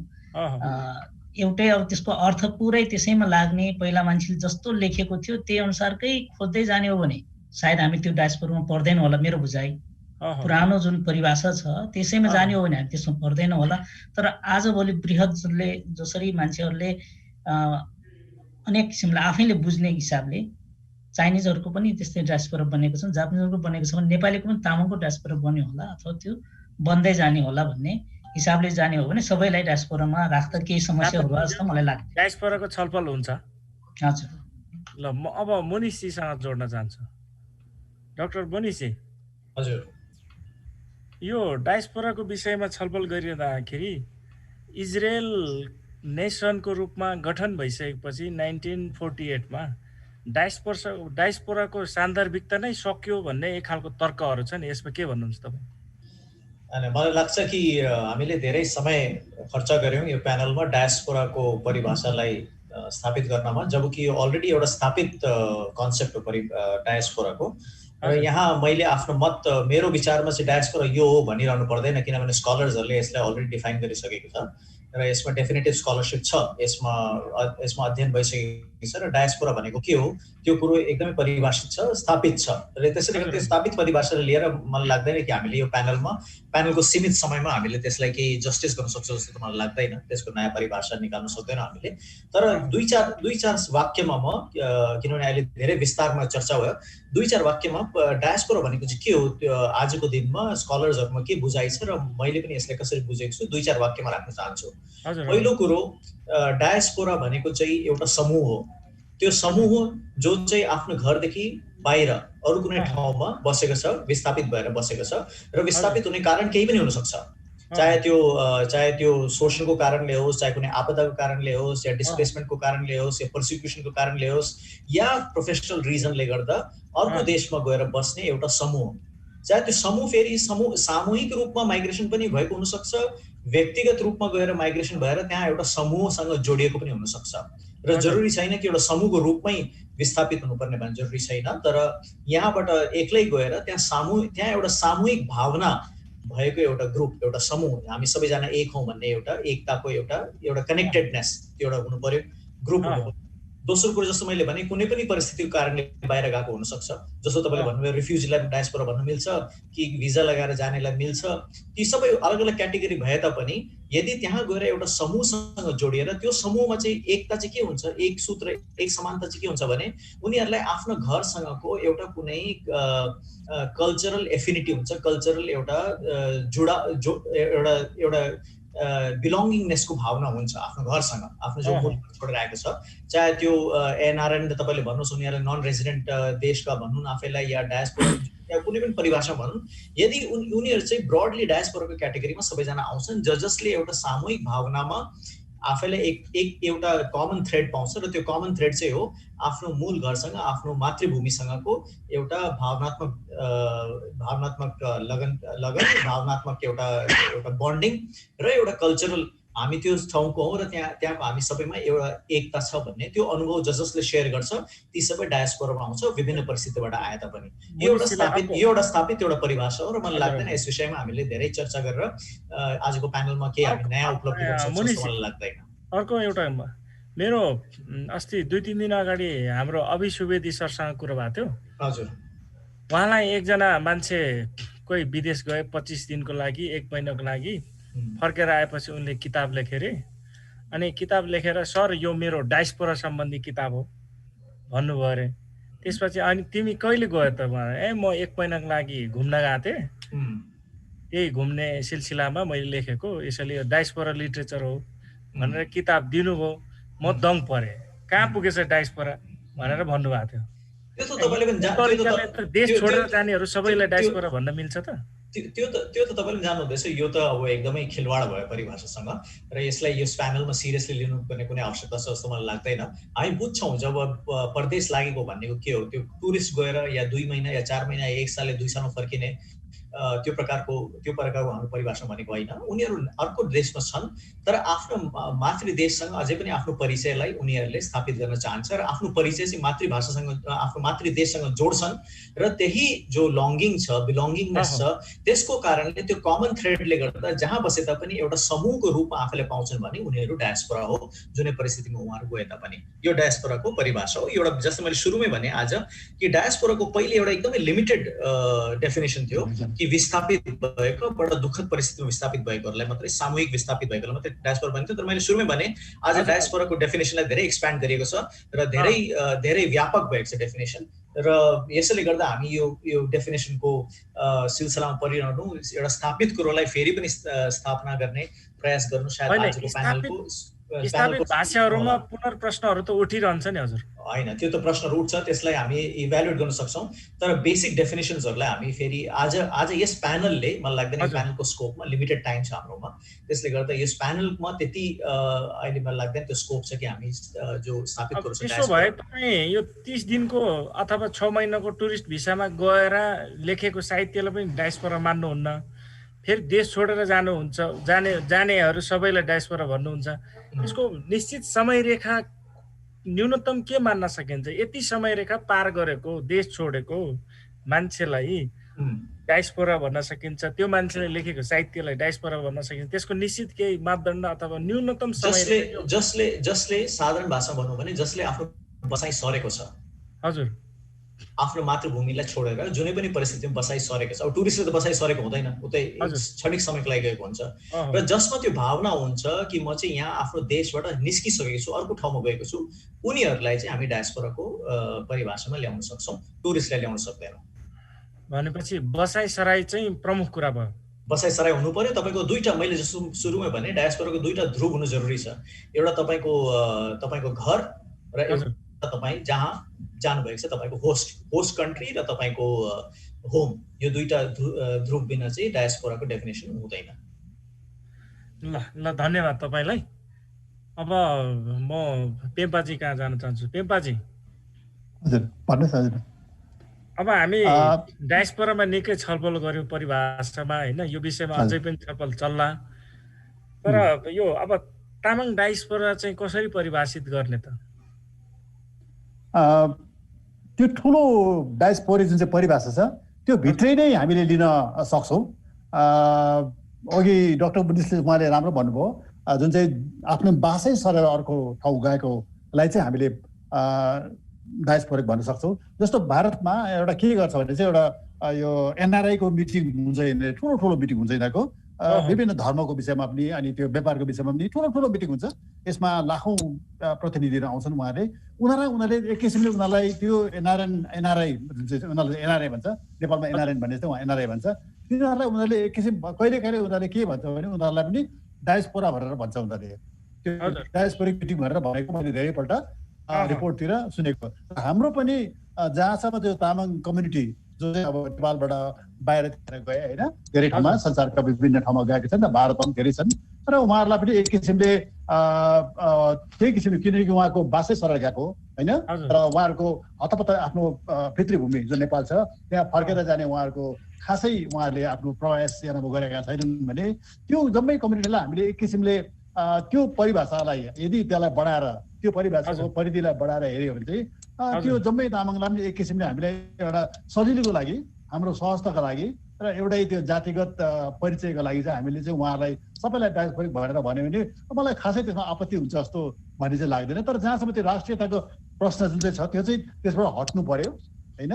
राष्ट्रियताको प्रश्न हटेर त्यो सांस्कृतिक रूपमा मात्रै हेऱ्यो भने चाहिँ त्यो ठिकै छ। त्यसलाई त्यसको परिभाषालाई अलिक सीमित गरेर चाहिँ गरेर हेऱ्यो भने त्यसमा खासै आपत्ति हुन्छ जस्तो मलाई लाग्दैन। र यो तामाङ कम्युनिटीमा पनि त्यो किसिमको परिभाषा लगायो भने ठिकै छ जस्तो लाग्छ मलाई चाहिँ। आजको दिनमा परिभाषालाई अलिक फराकिलो बनाउँदै जानुपर्छ भन्ने तपाईँलाई लाग्छ? हजुर, ठिक छ, ल धन्यवाद। अब म प्रबल घिसिङ कहाँ जान चाहन्छु। प्रबलजी, हजुर, युकेमा बस्नुहुन्छ। हजुर, अब तपाईँ भने अनुसार अब डायस्पोरा यस्तो हो भन्नुहुन्छ तपाईँहरूले। डायस्पोराको अब त्यहाँ चाहिँ कति तामाङहरू छन् युकेमा, पहिलो। दोस्रो कुरो चाहिँ ती तामाङहरूले लिखित रूपमा साहित्य कति लेखेका छन्, त्यसको अवस्था के छ? हो हजुर, तपाईँको क्वेसनलाई धेरै धन्यवाद। यहाँ हामी तामाङ करिब हामी 8-10 हजार छौँ है। यहाँ तामाङले साहित्यको विषयमा किताब लेख्नुभयो भन्ने विषयको कुराहरूमा सोध्नुहुन्छ भने यहाँ न्यून छ, 0 छ है, केही गरेको छैन। म कुनै पनि तामाङलाई, म लगायत कुनै पनि तामाङलाई यस विषयमा म दोष दिन चाहन्न, किनभने यो हामीले जानेकै यति हो है, हामीले बुझेका नै यति हौ। अनि हामी के गर्छौँ, सन्तुष्टि लिन्छौँ। खान पाएको छ, काम पाएको छ, पैसा छ, आइहाल्यो, मजाले खायो, सुत्यौँ है। यही कुरालाई मैले अघि त्यो गाउँको कुराहरूसँग जोड्न चाहेको थिएँ, होइन। यसरी खानु पाउनु, यहाँलाई पनि थाहा होला, युकेमा प्रायः जसो हाम्रो युकेका साथीहरू, होइन, तामाङ होस् चाहे कुनै पनि समुदायका साथीहरू, घाम लाग्यो मासु पोलेर खाने, अनि त्यस्तो कुनै खराबी त छैन, होइन। यहाँ सुन्नु, युकेका तामाङहरू त्यसो भए 8 घण्टा रोजगार, 8 घण्टा मनोरञ्जन, 8 घण्टा सुत्ने, त्यति हो? होइन, अहिलेलाई जुन एउटा प्रगति, एउटा प्रोग्रेसिभ स्क्यानमा गएर त्यसलाई रिपोर्टिङ गर्नु पर्दाखेरि त्यस्तै देखिएको छ, होइन। तर ठिक छ, एउटा अलिखित रूपमा यहाँ थुप्रै सङ्घ संस्थाहरू जन्मेको छ। हुन त मैले यसो भनिरहँदा यति नै हो भनेर चित्त बुझ्ने अवस्था छैन। किनभने पछिल्लो समयमा आएर तामाङहरूले धेरै आफूलाई अन्वेषणतिर लगिरहेको अवस्था छ यहाँ पनि। किनभने सुरुमा जति जुन एउटा उद्देश्य लिएर यहाँ आएको थिए, अघि नै मैले भने विस्थापित भनौँ या डायस्पोरा भनौँ या एनआरएन हामी जे भनौँ, तर घर छोडेर परदेशमा आइसके पछाडि उसलाई खाना लाउन पैसा मात्रै भएर नपुग्दो रहेछ। उसलाई आफ्नै संस्कृति चाहिने रहेछ, उसलाई आफ्नै धर्म चाहिने रहेछ, उसलाई आफ्नै रहनसहन चाहिने रहेछ, आफ्नै वेशभूषा चाहिने रहेछ भन्ने कुरा पछिल्लो तामाङहरूले यसलाई बुझ्दै आएको छ र मनन गर्दै आएको छ। त्यही क्रमिक रूपमा संस्थाहरू एउटा समूह बन्न थालेको छ। त्यही समूहलाई चाहिँ विभिन्न घेदुङ अर्थात् तामाङ समाज अर्थात् विभिन्न समाजको नामहरूले तामाङहरू ऐक्यबद्धता हुँदै आइरहेको अवस्था छ। तर विडम्बना चाहिँ के छ भने हामी तामाङ चाहिने भन्दा बढी नै गर्न चाहन्छौँ। त्यही भएर एउटा भन्दा थुप्रै संस्थाहरू खोलिसकेको अवस्था पनि छ। प्रबलजी, म तपाईँ कहाँ फेरि आउला। लक्यानजी, हजुर लक्यानजी सुन्नु भएको छ मलाई? हजुर सुनेछु। अब आफ्नो पुर्ख्यौली घर छोडेर प्रवासमा बस्दैमा डायस्पोरा हुने हो र डायस्पोराको लागि त लिखित डकुमेन्ट चाहिन्छ, साहित्य चाहिन्छ भन्ने मुख्य मान्यता छ नि। जस्तै तपाईँको भारतबाट चाहिँ धेरै मान्छेहरू चाहिँ मरिसस, फिजी चाहिँ त्यति बेला लेबरको रूपमा लिएर गए जबरजस्ती। पछि उनीहरू कति 200-300 वर्ष पछाडि अर्को पुस्ता यस्तो पुस्ता आयो जसले चाहिँ जब लेख्न थाले, त्यसपछि त्यहाँको डायस्पोरा कुराहरू आयो। तपाईँहरू अमेरिका बस्नुहुन्छ, साहित्य केही छैन, लिखित डकुमेन्ट केही छैन, कृति केही छैन, अनि त्यत्तिकै डायस्पोरा भन्न मिल्छ त? अब निश्चितजी यो अघि नै हाम्रो डाक्टर मुनिसजीले भनिसक्नु भएको छ होइन। डायस्पोरालाई हामीले डेफिनेसन दिँदाखेरि त्यो पुरानो त्यो संकुचित तरिकाले मात्र नभए सीमित फरक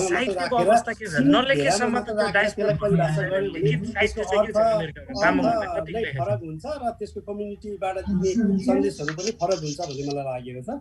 र अहिले हाम्रो यो अमेरिकामा जुन खालको भन्नुभयो यो साहित्यिक यताउतिको कुरा गर्नुभयो, यो इन्डियनहरू जुन आएको छ, इन्डियन कम्युनिटी अथवा चाइनिज कम्युनिटी, अहिले नेपाली कम्युनिटी अथवा हाम्रो यो तामाङ कम्युनिटीमा यो डायस्पोराको शब्द त्यति युजै भएको छैन। तथापि हामीले के चाहिँ बुझेका छौँ भने इन्डिया, अघि डाक्टर मुनिसले भन्नुभएको जस्तै इन्डियाको ठुलो कम्युनिटी अमेरिकामा छ र चाइनिजहरूको ठुलो कम्युनिटी यो अमेरिकामा छ। उनीहरू एक हिसाबले विभिन्न कारणले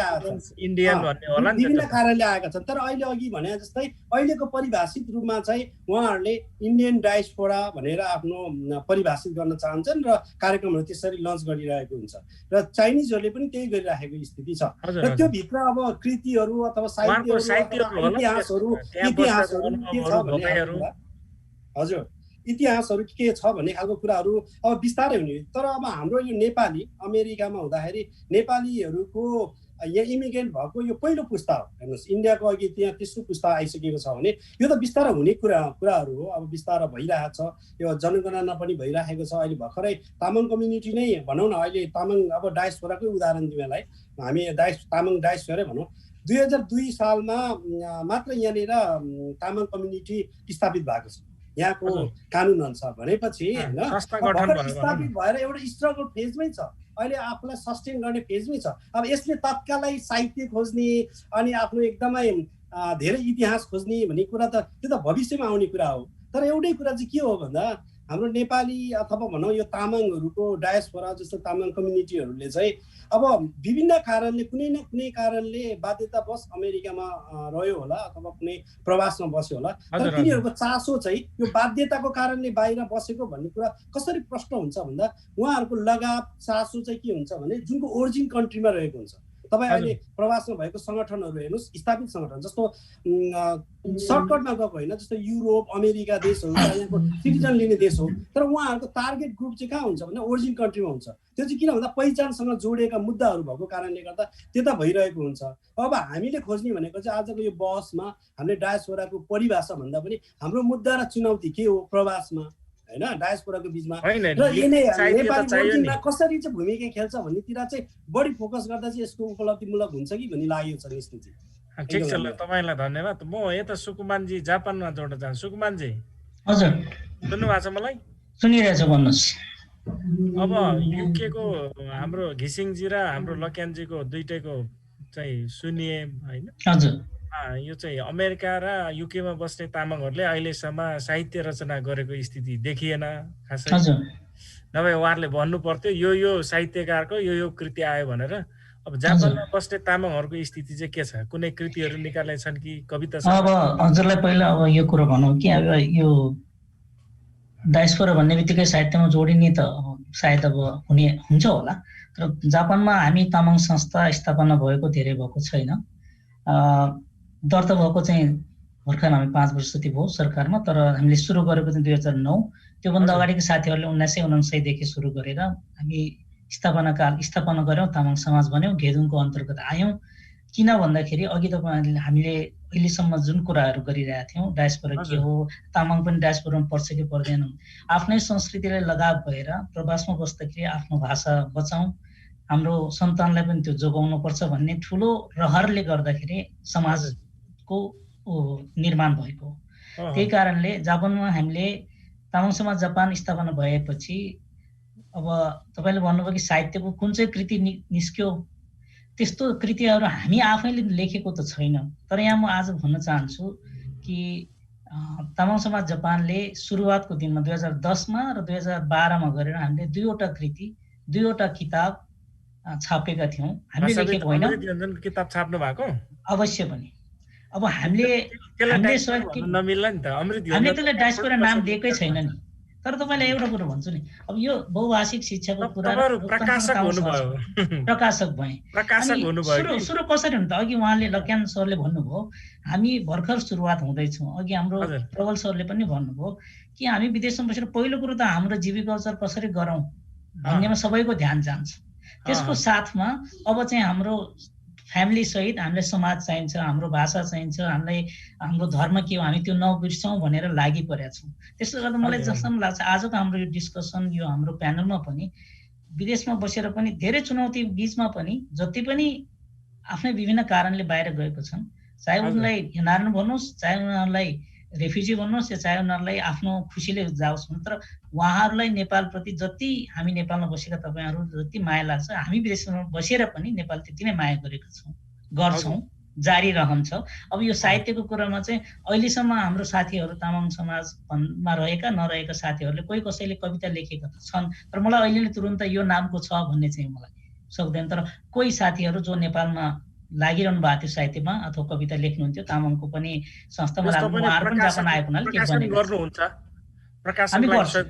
त्यो त अवश्य गर्छ। म मोनिसी कहाँ जोड्न चाहन्छु। मोनिसी, हजुर, उहाँ अब युके, न्युयोर्क र जापानको टोकियोबाट हामीलाई रिपोर्टिङ भयो कि हामीसँग चाहिँ लिखित साहित्य छैन, अहिलेसम्म कृति निकालेको छैनौँ, बरु नेपालबाट अथवा पुर्ख्यौली देशबाट कसैले किताब निकाल्छ भन्ने हामी प्रकाशनको लागि सहयोग गर्छौँ भन्ने पक्षमा उहाँहरूको स्थिति त्यो छ।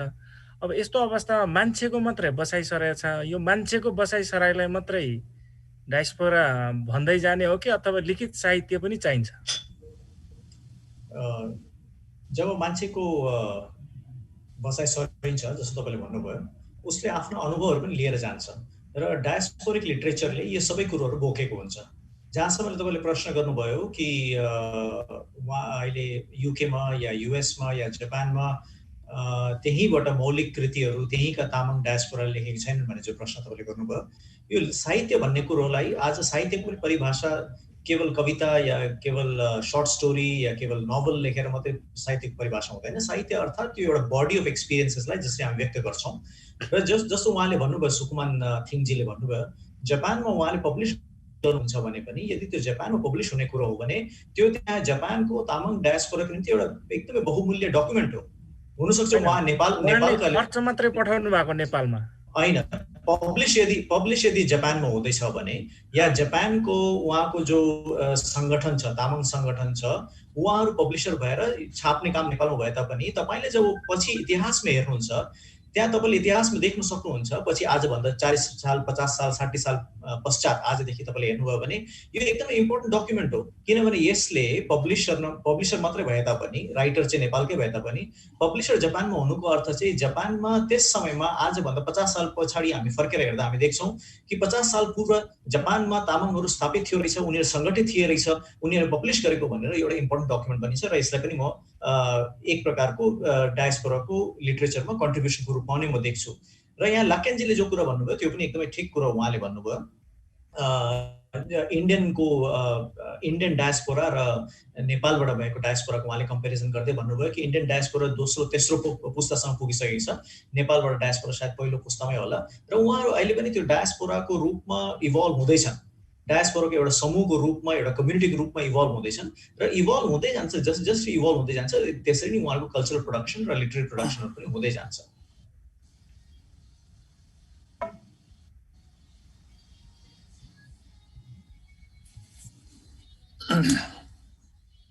निष्णुजी तपाईँको आवाज म्युट छ। पेम्पाजी लासो पेम्पाजी हेलो पेम्पाजी उहाँको पनि म्युट देखिन्छ। पेम्पाजी म्युट हुनुहुन्छ।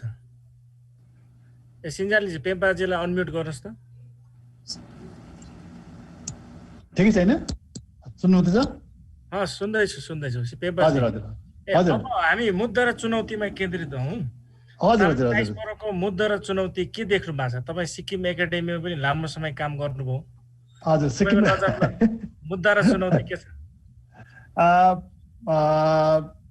मुद्दा चाहिँ जहाँसम्म मलाई लाग्छ त्यो डायस्पोरिक कम्युनिटीको चाहिँ उहाँहरूको आफ्नो पहिचान बनाउनलाई एउटा मुद्दा पहिचान पनि हो र चुनौती पनि पहिचानै हो होइन। मुद्दा पनि मुद्दा हो पहिचान बनाउनलाई, तर चुनौती पनि त्यो आफ्नो त्यसलाई कसरी राख्ने भन्ने कुरा। जस्तो एउटा मलाई जस्तो सिक्किमको कुरा गऱ्यो भने पनि सिक्किम चाहिँ पहिला आज भन्दाखेरि 50 साल अगाडि चाहिँ अब यो राजाको शासन थियो होइन। र 61 सालमा चाहिँ 1961मा चाहिँ त्यति बेला चाहिँ जब सिक्किमको तामाङ कम्युनिटीले चाहिँ एउटा संस्था बनाउने प्रयास गरेछन्, उहाँहरूले एउटा सिक्किम तामाङ एसोसिएसन भनेर थियो। त्यति बेलाको शासनले चाहिँ सिक्किममा त्यो तामाङ कम्युनिटीहरूलाई चाहिँ त्यो संस्था बनाउनु उहाँले अनुमोदन दिनुभएको थिएन रहेछ होइन। र त्यसको मतलब सिक्किमको त्यति बेलामा भुटिया शासन भए तापनि तर तामाङहरू पनि बुद्धिस्ट भए तापनि उहाँलाई त्यसको अनुमति दिएको थिएनन् होइन। र त्यो एक किसिमको त्यस्तो किसिमको मुद्दा, त्यसको मतलब तामाङ जातिमा चाहिँ पहिचानको जुन चाहिँ छ उनीहरूलाई आफ्नो मुद्दा छ, यो चाहिँ ठुलो कुरो भनेर उनलाई याद थियो। त्यस्तै मैले नागाल्यान्डमा 2-4 साल अगाडि म नागाल्यान्डमा डिमापुरमा गएको थिएँ। डिमापुरमा जाँदाखेरि चाहिँ डिमापुरमा चाहिँ स्थायी बासिन्दा 5 जना मात्रै रहेछ त्यहाँको डिमापुर सहरमा चाहिँ। तर पनि उहाँहरूले चाहिँ हाम्रो लागि चाहिँ गुम्बा चाहिँ ठुलो महत्त्वपूर्ण कुरा हो र गुम्बामै हाम्रो जम्मै सांस्कृतिक कार्यक्रम हुन्छ भनेर उहाँको सरकारसँग उहाँले बिन्ती भाउ गरी के गरी जमिन किनेर उहाँलाई त्यो अनुमोदन लिएर उहाँले बनाएछ। त्यसको त्यहाँबाट हामीलाई याद छ कि तामाङ जहाँ पनि छ उहाँहरूलाई आफ्नो चेतना चाहिँ छ हाम्रो यो संस्कृति कसरी बचाउने यो भन्ने कुरा छ। त्यस्तै अब तर अब भिन्न ठाउँमा चाहिँ यसको परिस्थिति भिन्दै ठाउँमा हुन्छ। यसै त्यो ठाउँको जुन चाहिँ जस्तो राजनीतिक सामाजिक परिस्थिति किसिमले यसलाई अगाडि बढेर गएको हुन्छ, जुन चाहिँ कोही बेला हामीलाई अब अचम्म नहुने जस्तो कुरा जस्तो सिलगढी पश्चिम बङ्गालको सिलगढीमा सालुगढा भन्ने ठाउँ छ, त्यहाँ पनि तामाङहरूले एउटा गुम्बा बनाएको छन्। त्यो गुम्बाको जमिन चाहिँ कसले दियो त? त्यो जमिनको धनी चाहिँ एउटा बाहुनले दिएको रहेछ होइन। त्यहाँको तामाङको गुम्बा बनाउनलाई चाहिँ त्यहाँको जमिनको दान चाहिँ त्यहाँको बाहुनले एउटा बाहुन परिवारले जसकोमा निकै जमिन थिए उहाँले दिएको रहेछ, जो चाहिँ नेपालमा चाहिँ हामीले कहिले पनि सोच्न सक्दैनौँ। नेपालमा त्यो खालको घटना हुन्छ भनेर हामीले चिताउन सक्दैनौँ, तर सिलगढीमा त्यस्तो किसिमको घटना घट्यो। त्यस्तै पश्चिम बङ्गालकै सलुवा भन्ने ठाउँमा, सलुवामा निकै तामाङहरूको निकै जनसमूह निकै छ त्यहाँनिर होइन। त्यो ठाउँमा पहिला चाहिँ तामाङहरूले चाहिँ आफ्नो गुम्बा बनाए, तर त्यहाँ छेत्री बाहुन अन्य समुदाय पनि थिए र जम्मैको धार्मिक कार्यक्रम चाहिँ त्यही गुम्बामै हुन्थ्यो रहेछ। इभन जस्तो छेत्री बाहुन भयो, उहाँहरूको नेवार भयो, अन्य भयो, उहाँको पनि जम्मै त्यो गुम्बामै गर्थ्यो रहेछ। तर त्यस्तो किसिमको समूह चाहिँ हुन्छ र यो एक किसिमको मुद्दा चाहिँ यो चाहिँ हो, कसरी आफ्नो परिचय बनाउने, आफ्नो संस्कृति, आफ्नो भाषा, आफ्नो संस्कृति, आफ्नो संस्कार कसरी बनाइराख्ने भनेर। र चुनौती पनि यसैमा अल्झेको हुन्छ कि यसलाई चाहिँ हामीले कसरी समाधान गर्ने भन्ने कुरा हुन्छ। हस् धन्यवाद मेरो भन्ने यति नै छ। लक्यानजी लक्यानजीसँग जोड्न चाहन्छु। लक्यानजी सुन्नु भएको छ लक्यानजीले मलाई? सुनेको छु। लक्यानजी तपाईँ न्युयोर्क सहर बस्नुहुन्छ, एउटा तामाङको छोरो र त्यहाँको संस्थाको तामाङ संस्थाको अध्यक्ष पनि हुनुहुन्छ। त्यसो हुँदाखेरि तपाईँको त्यहाँको भोगाइहरू के छ? सामाजिक सांस्कृतिक भोगाइहरू, त्यो दुई चारवटा केही मिठो घटनाहरू सुनाउनुहोस् त।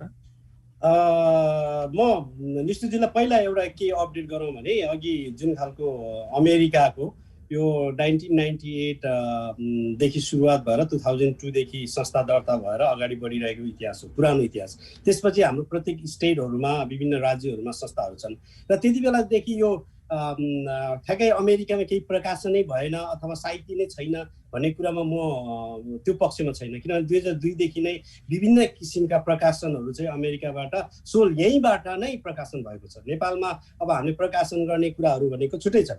र अर्को कुरा के पनि छ भन्दा हाम्रै कम्युनिटीको बिचमा साहित्यकारहरू पनि हुनुहुन्छ होइन, तामाङ साहित्यकारहरू नै हुनुहुन्छ। त्यो हिसाबले यो साहित्यको क्षेत्रमा अमेरिकन तामाङहरू चाहिँ धेरै पछि छ भन्ने खालको कुरा म देख्दिनँ। र अर्को कुरा के पनि हो भने हामीले धर्मको क्षेत्रमा पनि यति छिटो यति लामो फड्को मारिसकेका छौँ। किन भन्दाखेरि हामी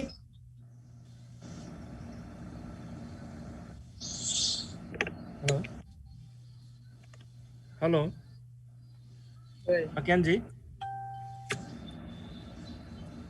लक्यानजी बोल्दै हुनुहुन्छ? उहाँको बन्द भयो के भयो पनि। लक्यानजी उहाँ लाइनमा हुनुहुन्न, उहाँको लाइन कटेको छ निष्णुजी। हो लक्यानजीको लाइन कटिलो। अब म यता युके को साथीसँग जोड्न चाहन्छु। हजुर प्रबलजी। हजुर यहाँलाई म के बिन्ती गरौँ भने अघि यो साहित्य र यो कला कृतिको कुरा आएको थियो। यस सन्दर्भमा मैले अघि नै पनि भनेको थिएँ, मैले युकेमा बसेर मैले 4वटा फिल्म बनाएँ। यो हजुरहरूको बारेमा छोटकरीमा भन्नुहोस् त, के तपाईँको फिल्मको विषय के छ, थिम के छ? मैले 4वटा फिल्म, मैले फर्स्ट फिल्म मेरो मेनिका, मैले यो एकमात्र नेपाली एसोसिएसन एसोसिएसन जुन महेन्द्र सरकारले युकेमा नेपालीको लागि खोलिएको एउटा नेपाली संगठन हो जसलाई एसोसिएसन भनिन्छ। यो इतिहासमा यो पहिलो संगठन हो युकेमा। यो महेन्द्र सरकार बेलायतमा पढ्ने बेलामा उहाँले चाहिँ नि खोलेको संस्था हो, जसमा आबद्ध भएर मैले 1992बाट कन्टिन्यू रूपमा म सांस्कृतिक उसमा म बाँसुरी वादक प्लस म कविता र कथा साहित्य उस प्रकाशनमा चाहिँ मैले 4वटा कथा र थुप्रै कविताहरू गर्दाखेरि मेरो एउटा मेनिका भन्ने जुन एउटा मेरो कथा थियो त्यसले चाहिँ मलाई स्वर्ण पदक पाएँ है। मैले चाहिँ त्यसलाई उ गरेँ। यो चाहिँ समग्र यो अघि मैले चाहिँ के बुझिरहेको थियो भने यो साहित्य भन्नाले तामाङ विधिभित्र होला जस्तो लागेर मैले यो कुरा नखोलेको होइन। तर यो यदि यसलाई पनि मान्नुहुन्छ भने शुभ समाचार त बताइदिनु पर्यो हजुरले। त्यसपछिबाट मैले त्यसलाई 2003 मा मैले फिल्म बनाएँ। त्यही कथालाई फिल्म बनाएर मेनिका भनेर बनाएर यसमा चाहिँ नि एउटा शोषित नारीलाई हाम्रो उसमा चाहिँ एउटा केटीलाई एउटा चाहिँ अन्यत्रबाट त्यसलाई चाहिँ नै एउटा अलिकति त्यस्तै शब्दमा भन्नु पर्यो एउटा बलात्कारी भयो भने त्यो केटीले के सोच्छन् त मेरो जिन्दगी खत्तम भयो। तर यो फिल्मले त्यस्तो होइन। त्यो तिम्रो बाध्यता हुन्छ भने तिम्रो आफ्नो जीवन र तिम्रो आफ्नो भावना अर्कै ठाउँमा हुन्छ भने यस किसिमले उजागर गरिएको थियो। तत्कालै पछि फेरि मैले कसुर भन्ने फिल्म बनाएँ जुन युट्युबमा प्रशस्त छन्। र यसमा युट्युब यो कसुर भन्ने फिल्ममा मैले चाहिँ नि नेपाली फ्यामिली विदेशमा बस्दा दाजु भाइ भाउजू आफ्नो भाइ बहिनीको बिचमा कस्तो किसिमको सम्बन्ध अट्याचमेन्ट हुन्छ र हामी कसरी हेर्छौँ एकअर्कालाई, यो अघि भने जस्तै विस्थापित भूमिमा हामी कसरी यसलाई म्यानेज गर्छौँ भन्ने कुरालाई लिएर बनाएँ। त्यसपछिबाट मैले युटर्न फिल्म बनाएँ जुन सर्वत्र रूपमा अहिले पनि युट्युबमा पाउनुहुन्छ। हिजोस्ति मात्रै एउटा साथीले फोन गरेर भन्दै थियो तिम्रो फिल्म त नेपालको सबै टिभीमा पो ब्रोडकास्ट भइरहेको थियो भन्दै, जुन चाहिँ मलाई खुसी लाग्यो। विषयवस्तु चाहिँ के छ? मेरो युटर्न भन्ने फिल्म यो चाहिँ मेरो अलिकति प्याट्रियोटिक टाइपको मुभी छ। यो चाहिँ मैले नेपालको अधिराज्यभरि मैले 45 वटा हलमा देखाएँ है, नेपालको अधिराज्यभरमा। एउटा तामाङको छोरो युकेमा बसेर अघि भने जस्तो खाएको मात्रै छ यो चाहिँ गरेँ होइन मैले। तर तामाङ फिल्ममा अथवा तामाङ विधामा मैले केही नगरेको भएर मैले चाहिँ अघि नबोले मात्रै हो। र यो युटर्न फिल्ममा चाहिँ यसले के भनेको छ भने 4 साल मेरो आमा मर्यो, म जानै सकिनँ किनकि मेरो हातमा रातो पासपोर्टै थिएन। अहिले यसपालि मेरो हातमा रातो पासपोर्ट छ, मेरो आमा छैन। यो कस्तो विडम्बना। अब यहाँले बुझ्नुहुन्छ यो कुरा होइन। म ट्रेन स्टेसनबाट आउँदै गर्दा मलाई 2 जना गोरा पुलिसले च्याप्प समातेर भन्यो त कतै नक्कली इमिग्रेन्ट त होइनस्। अनि उसले भन्यो म त ब्रिटिस हो, मेरो त यहाँ पासपोर्ट छ। हजुर हजुर त्यसो भन्दाखेरि अनि अन्ततः उसले आफ्नो पासपोर्ट देखाएपछि तिमी ब्रिटिस रहेछ भनेर छोड्यो। र यसमा मैले पहिचानको एउटा मुद्दा उठाउन खोजिएको छ। हेर्दैखेरि तिमी को हो होइन, यस्ता खालका कृतिहरू भनौँ। त्यसपछिबाट मैले 18 भन्ने फिल्म भर्खर रिलिज गरेको छु र अहिले यो पेन्डेमिकको कारणले यो बन्द छ। र मैले नेपालमा धेरै ठाउँमा हामीले यसलाई देखायौँ पनि। विशेष गरेर हामीले चाहिँ यो च्यारिटी सोहरू गऱ्यौँ र कृतिको रूपमा भन्नुपर्दाखेरि त्यस्तोहरू गरेका छौँ। र त्यसै मार्फत हामीले चाहिँ नि यो बुद्ध जयन्ती मनाउने धार्मिक विषयवस्तुलाई पनि हामीले अगाडि बढाइरहेछौँ। जुन एउटा घेदुङमा चाहिँ आबद्ध भएर म निर्वर्तमान म घेदुङको अध्यक्ष पनि हुँ।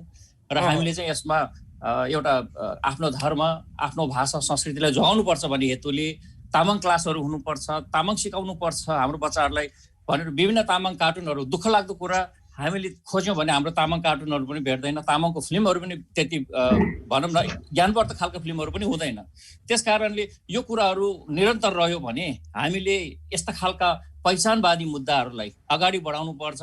हामीले आफ्नो वेशभूषालाई, आफ्नो संस्कृति र कलालाई जगेर्ना गर्नुपर्छ भन्ने यस्ता खालका हामीहरू गरिरहेका छौँ। हामी निरन्तर यसमा आबद्ध छौँ। अहिले प्रबलजी तपाईँले काम गरिरहनु भएको छ, त्यसको लागि मेरो अग्रिम शुभकामना। र आगामी दिनमा झन् अझ तपाईँहरू घनीभूत रूपमा लाग्नुहोस्। म यता मुनिस कहाँ जान चाहन्छु, डाक्टर मुनिसजी। हजुर सुन्दैछु। मुनिसजी, यो तामाङ डायस्पोराको मुद्दा र चुनौती के छ र सम्भावनाहरू के देख्नु भएको छ तपाईँले? मुद्दा र चुनौतीको विषयमा कुरा गर्दा सबैभन्दा पहिले त्यो तामाङ डायस्पोराको हामी सबभन्दा पहिले बुझ्नुपर्ने कुरा के छ भने तामाङ डायस्पोरा एउटा होमोजिनस डायस्पोरा होइन। हजुर हजुर एक रूप भएको डायस्पोरा होइन। म यहाँ कुरा गर्न चाहन्छु, हाम्रो पेम्पाजीले घरिघरि जो सङ्केत गर्नुहुँदै थियो म सिक्किमिज हुँ भनेर उहाँले जो कुरा गर्नुहुँदै थियो। हजुर हजुर र मैले पनि भने कि डायस्पोरामा हमेसा एउटा मूल घर भन्ने हुन्छ, एउटा होमल्यान्ड भन्ने हुन्छ। र त्यो कमन होमल्यान्ड हुँदा चाहिँ एउटा कमन डायस्पोरा हुन्छ। तर जहाँसम्म अब भारतमा बस्ने तामाङ र नेपालमा बस्ने तामाङकै विषय लियो भने पनि उहाँहरूको हिस्टोरिकल सिचुएसन अलग अलग हुनुको कारणले गर्दा पनि हामी देख्छौँ कि इन्डियाको तामाङ विदेशमा गए या नेपालको तामाङ विदेशमा गए, उनीहरू तामाङ एउटा तामाङ डायस्पोराको पार्ट भए तापनि उनीहरूको जो इतिहासको लोकेसन छ त्यो भिन्न भिन्नै छ। र सबैभन्दा पहिले चाहिँ मलाई लाग्छ यो जो होमोजिनाइटी जो छैन तामाङ डायस्पोरामा, एउटा एक रूपता छैन। त्यो एकरूपता नभएको कुरोलाई हामीले पहिलो कुरो त एक्सेप्ट गर्नु पर्यो, त्यो कुरोलाई हामीले बुझ्नु पर्यो, स्वीकार्नु पर्यो। र त्यो स्वीकार्दै त्यहाँदेखि अगाडि बढेर हामीले कुन प्रकारले तामाङ डायस्पोराले आफ्नो कमन कुरोहरू खोज्न सक्छ, कमनालिटी के कुरोहरूमा छ, कमननेस के कुन कुरोमा छ। तपाईँले भन्न खोजेको तामाङहरूको होमल्यान्ड चाहिँ एउटै छैन भन्न खोज्नु भयो? हजुर तपाईँले भन्न खोजे तामाङहरूको होमल्यान्ड एउटै छैन भन्न खोज्नु भयो? एउटा उदाहरणको रूपमा मैले दिएको, मैले भनेको मतलब त्यो डाइभर्सिटी छ। तामाङ डायस्पोरा भित्र पनि धेरै डाइभर्सिटी छ र सबभन्दा पहिले त्यो डाइभर्सिटीलाई रेकग्नाइज गरेर त्यसभन्दा त्यहाँदेखि अगाडि तामाङ डायस्पोराले आफ्नो कुन कुरोलाई चाहिँ कमन साझा मानेर अगाडि बढ्न सक्छ, त्यो चाहिँ सबभन्दा पहिलो कुरो हामीले बुझ्नुपर्ने कुरो, मेरो विचारमा एउटा एजेन्डा राख्नुपर्ने कुरो चाहिँ ग्लोबल तामाङ डायस्पोराको लागि हो। तपाईँले चुनौतीको कुरा चाहिँ प्रश्नसँग भन्नुभयो, मुद्दाहरू पनि तपाईँले इङ्गित गर्नुभयो। सम्भावना चाहिँ के देख्नुहुन्छ तपाईँ एउटा चाहिँ अब प्राध्यापकको रूपमा? सबैभन्दा पहिले जस्तो मैले भने तामाङ डायस्पोरालाई कुन कुरोले कमन बान्छ, कुन कुरोको समानता छ, त्यो कुरोमा एउटा कन्सेन्सस बिल्डिङ हुन एकदमै जरुरी छ सबभन्दा पहिले। किनभने जबसम्म हामी त्यो समानतालाई आफ्नो रिकग्नाइज गर्दैनौँ र जबसम्म हामी आफ्नो डाइभर्सिटी रिकग्नाइज गर्दै गर्दै समानतालाई खोज्न सक्दैनौँ तबसम्म हामीमा त्यो प्रकारको एजेन्डालाई साथ लिएर बढ्ने क्षमता पनि आउँदैन। र सबभन्दा पहिले तामाङ भनेको चाहिँ के, तामाङ डायस्पोरामा कुन कुरो चाहिँ कमन छ, कुन कुरोले हामीलाई एक गर्छ। उदाहरणको रूपमा म तपाईँको ध्यान आकर्षण गर्न चाहन्छु जो पहिलो तामाङ कन्फरेन्स भयो काठमाडौँमा 2002 त्यस समयको जो डिक्लेरेसन थियो त्यस डिक्लेरेसनले पनि भन्छ कि हामीले आफ्ना तामाङहरू जो फैलिएर बसेको छ विश्वभरिमा उनीहरूसँग सम्बन्ध राखेर उनीहरूसँग समन्वय बनाएर कुन प्रकारले तामाङको हितलाई हामी प्रमोट गर्न सक्छौँ यस दिशातर्फ काम गर्नुपर्छ भन्ने त्यो तामाङ इन्टरनेसनल कन्फरेन्स पहिलो कन्फरेन्सको डिक्लेरेसन थियो। त्यो सबभन्दा पहिले चाहिँ हामीले यो आइडेन्टिफाई गर्न कि तामाङको त्यो हित चाहिँ के हो, कुन चाहिँ हित चाहिँ तामाङको हित हो। तामाङको हित धेरै प्रकारको हुन सक्छ। अब तामाङको हितको परिभाषा पनि विभिन्न प्रकारको हुन सक्छ, तर त्यो कमननेस हामीले आइडेन्टिफाई गरेर अब यसमा मलाई लाग्छ सबभन्दा पहिले तामाङको नेसनालिटी भन्दा पनि माथि उठेर तामाङको कुन चाहिँ कमन कल्चरहरू, जस्तो सुरुमै यहाँ कति साथीहरूले भने र मैले पेपर रिडरहरू पनि सुने, पहिलो कुरो तामाङ ल्याङ्ग्वेज प्रिजर्भेसन, तामाङ ल्याङ्ग्वेजलाई बोलचालमा अब आजको उदाहरणको रूपमा आज तपाईँले यदि तामाङ भाषामा यो प्यानल कन्डक्ट गर्नुभएको भए आज म यसमा पार्टिसिपेट गर्न सक्ने थिएन, किनभने मलाई तामाङ भाषा बोल्न आउँदैन।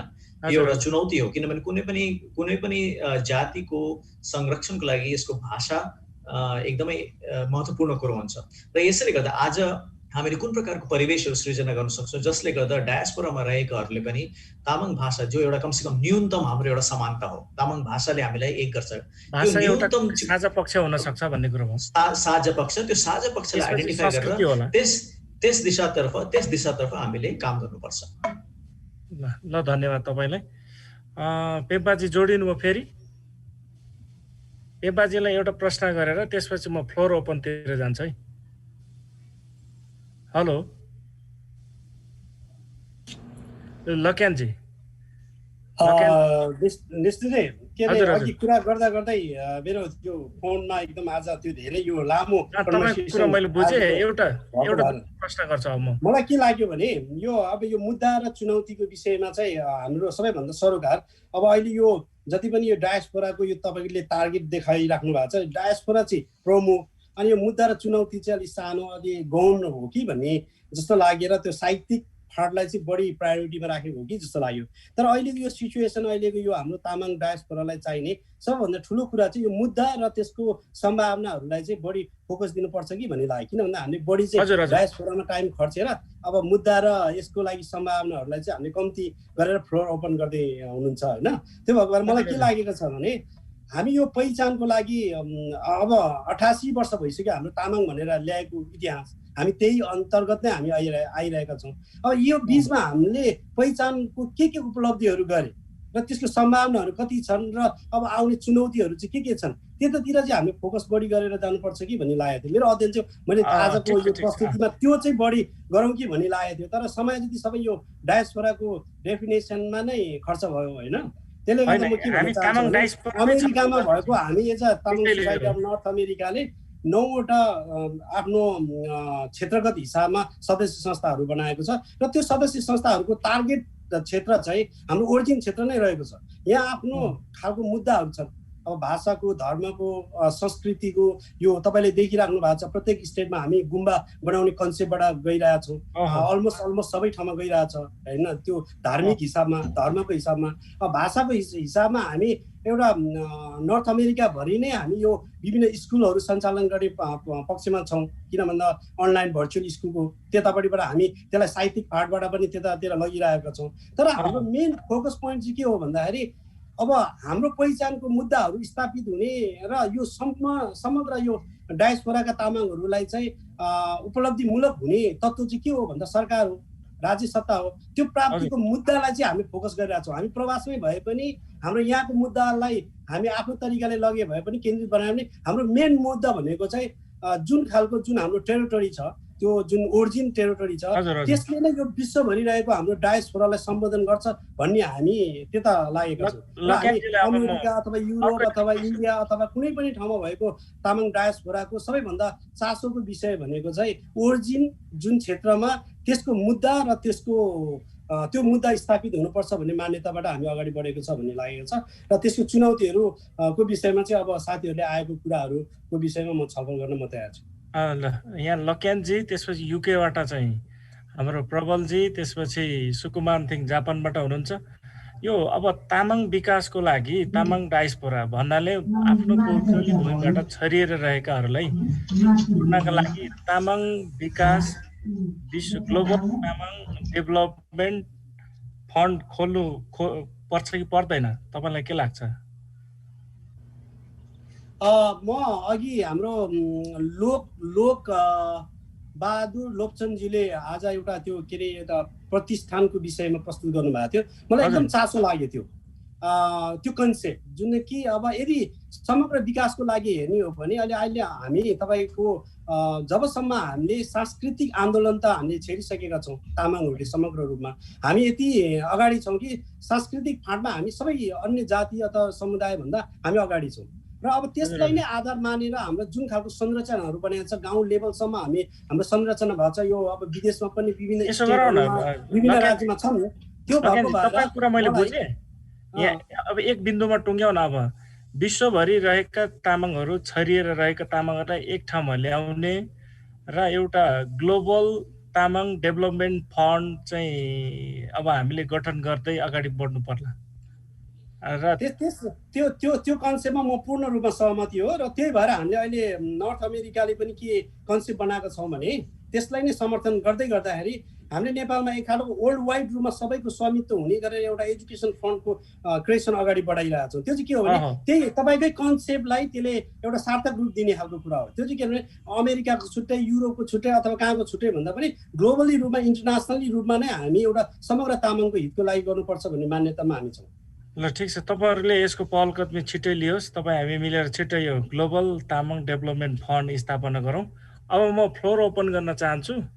प्रश्न गर्न चाहनेहरूले हात उठाउनु होला। यहाँ केही इनबक्समा प्रश्नहरू पनि आइसकेको छ र प्रश्न गर्न चाहनेहरूले हात उठाउनु होला, अथवा च्याट बक्समा भएको प्रश्न पनि म यहाँ उल्लेख गर्न सक्छु।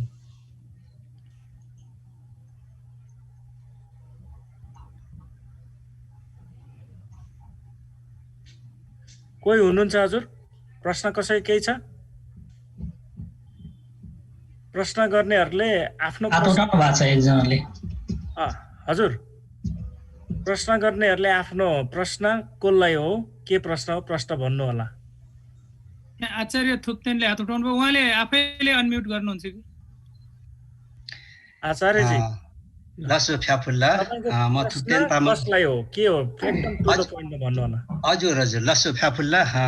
यसमा प्रश्न मेरो बौद्धमा डाइरेक्ट विषयवस्तुतर्फ प्रवेश गरे। यहाँहरू सम्पूर्णलाई धेरै धेरै धन्यवाद। जुन एउटा यो हाई लेभल एउटा डिस्कसनभित्र चाहिँ मेरो एउटा जिज्ञासा प्रश्न चाहिँ के भने यो धर्म सम्बन्धीको कुरामा भएको हुनाले यहाँ हाम्रो अम्बरजीले यो धर्म सम्प्रदायको एउटा कुरा गर्नुभएको थियो र होइन एउटा तामाङ समुदायमा चाहिँ एउटा बुद्ध धर्म चाहिँ यिङमा परम्पराको हो भन्ने कुरा गर्नुभएको रहेछ।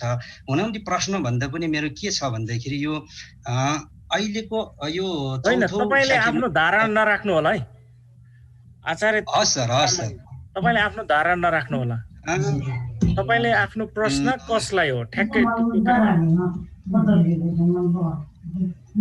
मेरो प्रश्न चाहिँ हाम्रो अब त्यो भन्दै अब त्योसँगै मैले गाँस्न खोजेको थिएँ। हाम्रो फुलमान जीलाई मैले यो गाउँको एउटा मेमेहरूसँग अथवा चाहिँ यो मिङछेन र मिङछेनको बारेमा जुन नेबरको फुलमान जी प्यानलिस्टमा हुनु न है, त्यति कुरा चाहिँ ख्याल गरौँ तपाईले।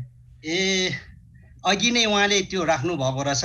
र एउटा के मेरो जिज्ञासा भनेको अब मेरो प्रश्न के छ भन्दाखेरि यहाँ म के भन्न चाहेँ भन्दाखेरि हुन त एउटा यो पेपर प्रेजेन्टेसन अत्यन्तै राम्रो छ, एउटा हाई लेभलको छ र एउटा लामा ताम्बा बुन्बुको एउटा पनि यो भित्र भाग भयो हामीले प्रश्न गर्न सक्छु कि जस्तो लाग्यो मलाई होइन।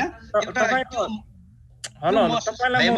प्रश्न अब जिज्ञासा यहाँ पाएन मैले, त्यसैले यहाँ भन्न खोजिएको हो। किनकि भिङछेनको बारेमा तपाईले यहाँ टिप्पणी राख्ने होइन कि तपाईले आफ्नो प्रश्न राख्ने हो। हजुर हजुर मैले राखेँ। मिङछेन र मिङछेनको बारेमा फुलमानजीले भनेको थिएँ मैले। हजुर यहाँ फुलमानजी नै हुनुहुन्न कि प्यानलमा? फुलमानजी यो अर्को सेसन हो भनेर कुरा राखिदिनु हो भने उहाँ प्रश्न हुन्छ। अरू कोही हुनुहुन्छ? हाम्रो डाक्टर बहादुर लोप्चनले अस्ति एउटा च्याट गर्नु भएको थियो, म खोज्दैछु है। मेरो प्रश्न छ। म कुरा गर्छु नि त भाइ। हेलो लोकबहादुर लोप्साङको एउटा प्रश्न अघि च्याटमा आएको थियो, म खोज्दैछु है। लु भन्नुहोस् लोकबहादुरजी। ए म राख्छु नि निष्णुजी, सुन्नु सुनिरहेछु। हेलो ए निष्णुजी, हजुर मै कुरा राख्छु नि, राख्नुहोस्। मै कुरा राख्छु नि, हुन्न? राख्नुहोस्। पहिलो कुरा त अब निष्णुजी लगायत सम्पूर्ण विभिन्न देशबाट हाम्रो जुन सहभागी एकदम आफ्नो प्यानलिस्टहरू हुनुहुन्छ, उहाँलाई हार्दिक आभार व्यक्त थुजुसे भन्न चाहन्छु। साह्रै खुसी लाग्यो अब विश्वका पेरिफेरीमा रहेका सम्पूर्ण प्यानलिस्टले अब डायस्पोरिक र तामाङ भावना त्यो सेन्टिमेन्टलाई बोकेर जुन कुराहरू राख्नु भएको छ। मूलत हामी कसरी चाहिँ लिङ्क गर्छौँ र नेपाल के अरे टोटल्ली तामाङ संस्कारदेखि ज्ञानहरू वर्ल्डमा कसरी आपसमा चाहिँ बाँड्न सक्छौँ होइन, त्यो सेयर कसरी गर्ने र यसलाई कन्टिन्यू पुस्तागत रूपमा चाहिँ जेनेरेसन टु जेनेरेसन नेपालमै त हराउँदैछ भाषाहरू संस्कृतिहरू भने, जब डायस्पोरिक रूपमा बस्न हामी जहाँ छौँ त्यहाँ पनि हराउन सक्छ। त्यसैले जस्तो इन्डियाको सवालमा त्यो नहोला, किनकि त्यो त छुट्टै हिस्ट्रिकल हाम्रो मुनिस डक्टर साहबले भनिसक्नु भएको छ, हिस्ट्रिकल त्यसको ब्याकग्राउन्ड फरक छ र अरू जस्तो चाहिँ हामी सार्क कन्ट्री बाहेक बाहिर हेर्ने हो भने त्यो चाहिँ त्यसमा अर्को डेफिनेसन हुन्छ त्यहाँ डायस्पोरिकको होइन, हाम्रो संविधानमा पनि त्यही छ। त्यस हुनाले अब चाहिँ ग्लोबल्ली हामी कसरी गर्ने भनेर चाहिँ हामीले प्रज्ञा प्रतिष्ठानको कुरा, तामाङ प्रज्ञा प्रतिष्ठानको कुरा उठ्छ। त्यसो हुँदाखेरि त्यो प्रतिष्ठानबाट चाहिँ हामी जस्तो मुनि सरहरू सबै हाम्रो चाहिँ ओल्डली सबै जोड्ने कि भनेर पनि हामी छलफल गर्दैछौँ। जस्तो इन्डियामा सिक्किममा अकाडेमीहरू रहेछन्, त्यो कुरा हुनसक्छ। अब ग्लोबल्ली हामी जस्तो निष्णुजीले फन्ड बनाउने कुरा गर्नुभयो, फन्ड भन्दा पनि त हाम्रो चाहिँ इन्स्टिट्युसन त्यस्तो हो, संस्था हो, त्यो छाताकै छान हो, सबैले त्यो त्यस्तो छानो भइदियो।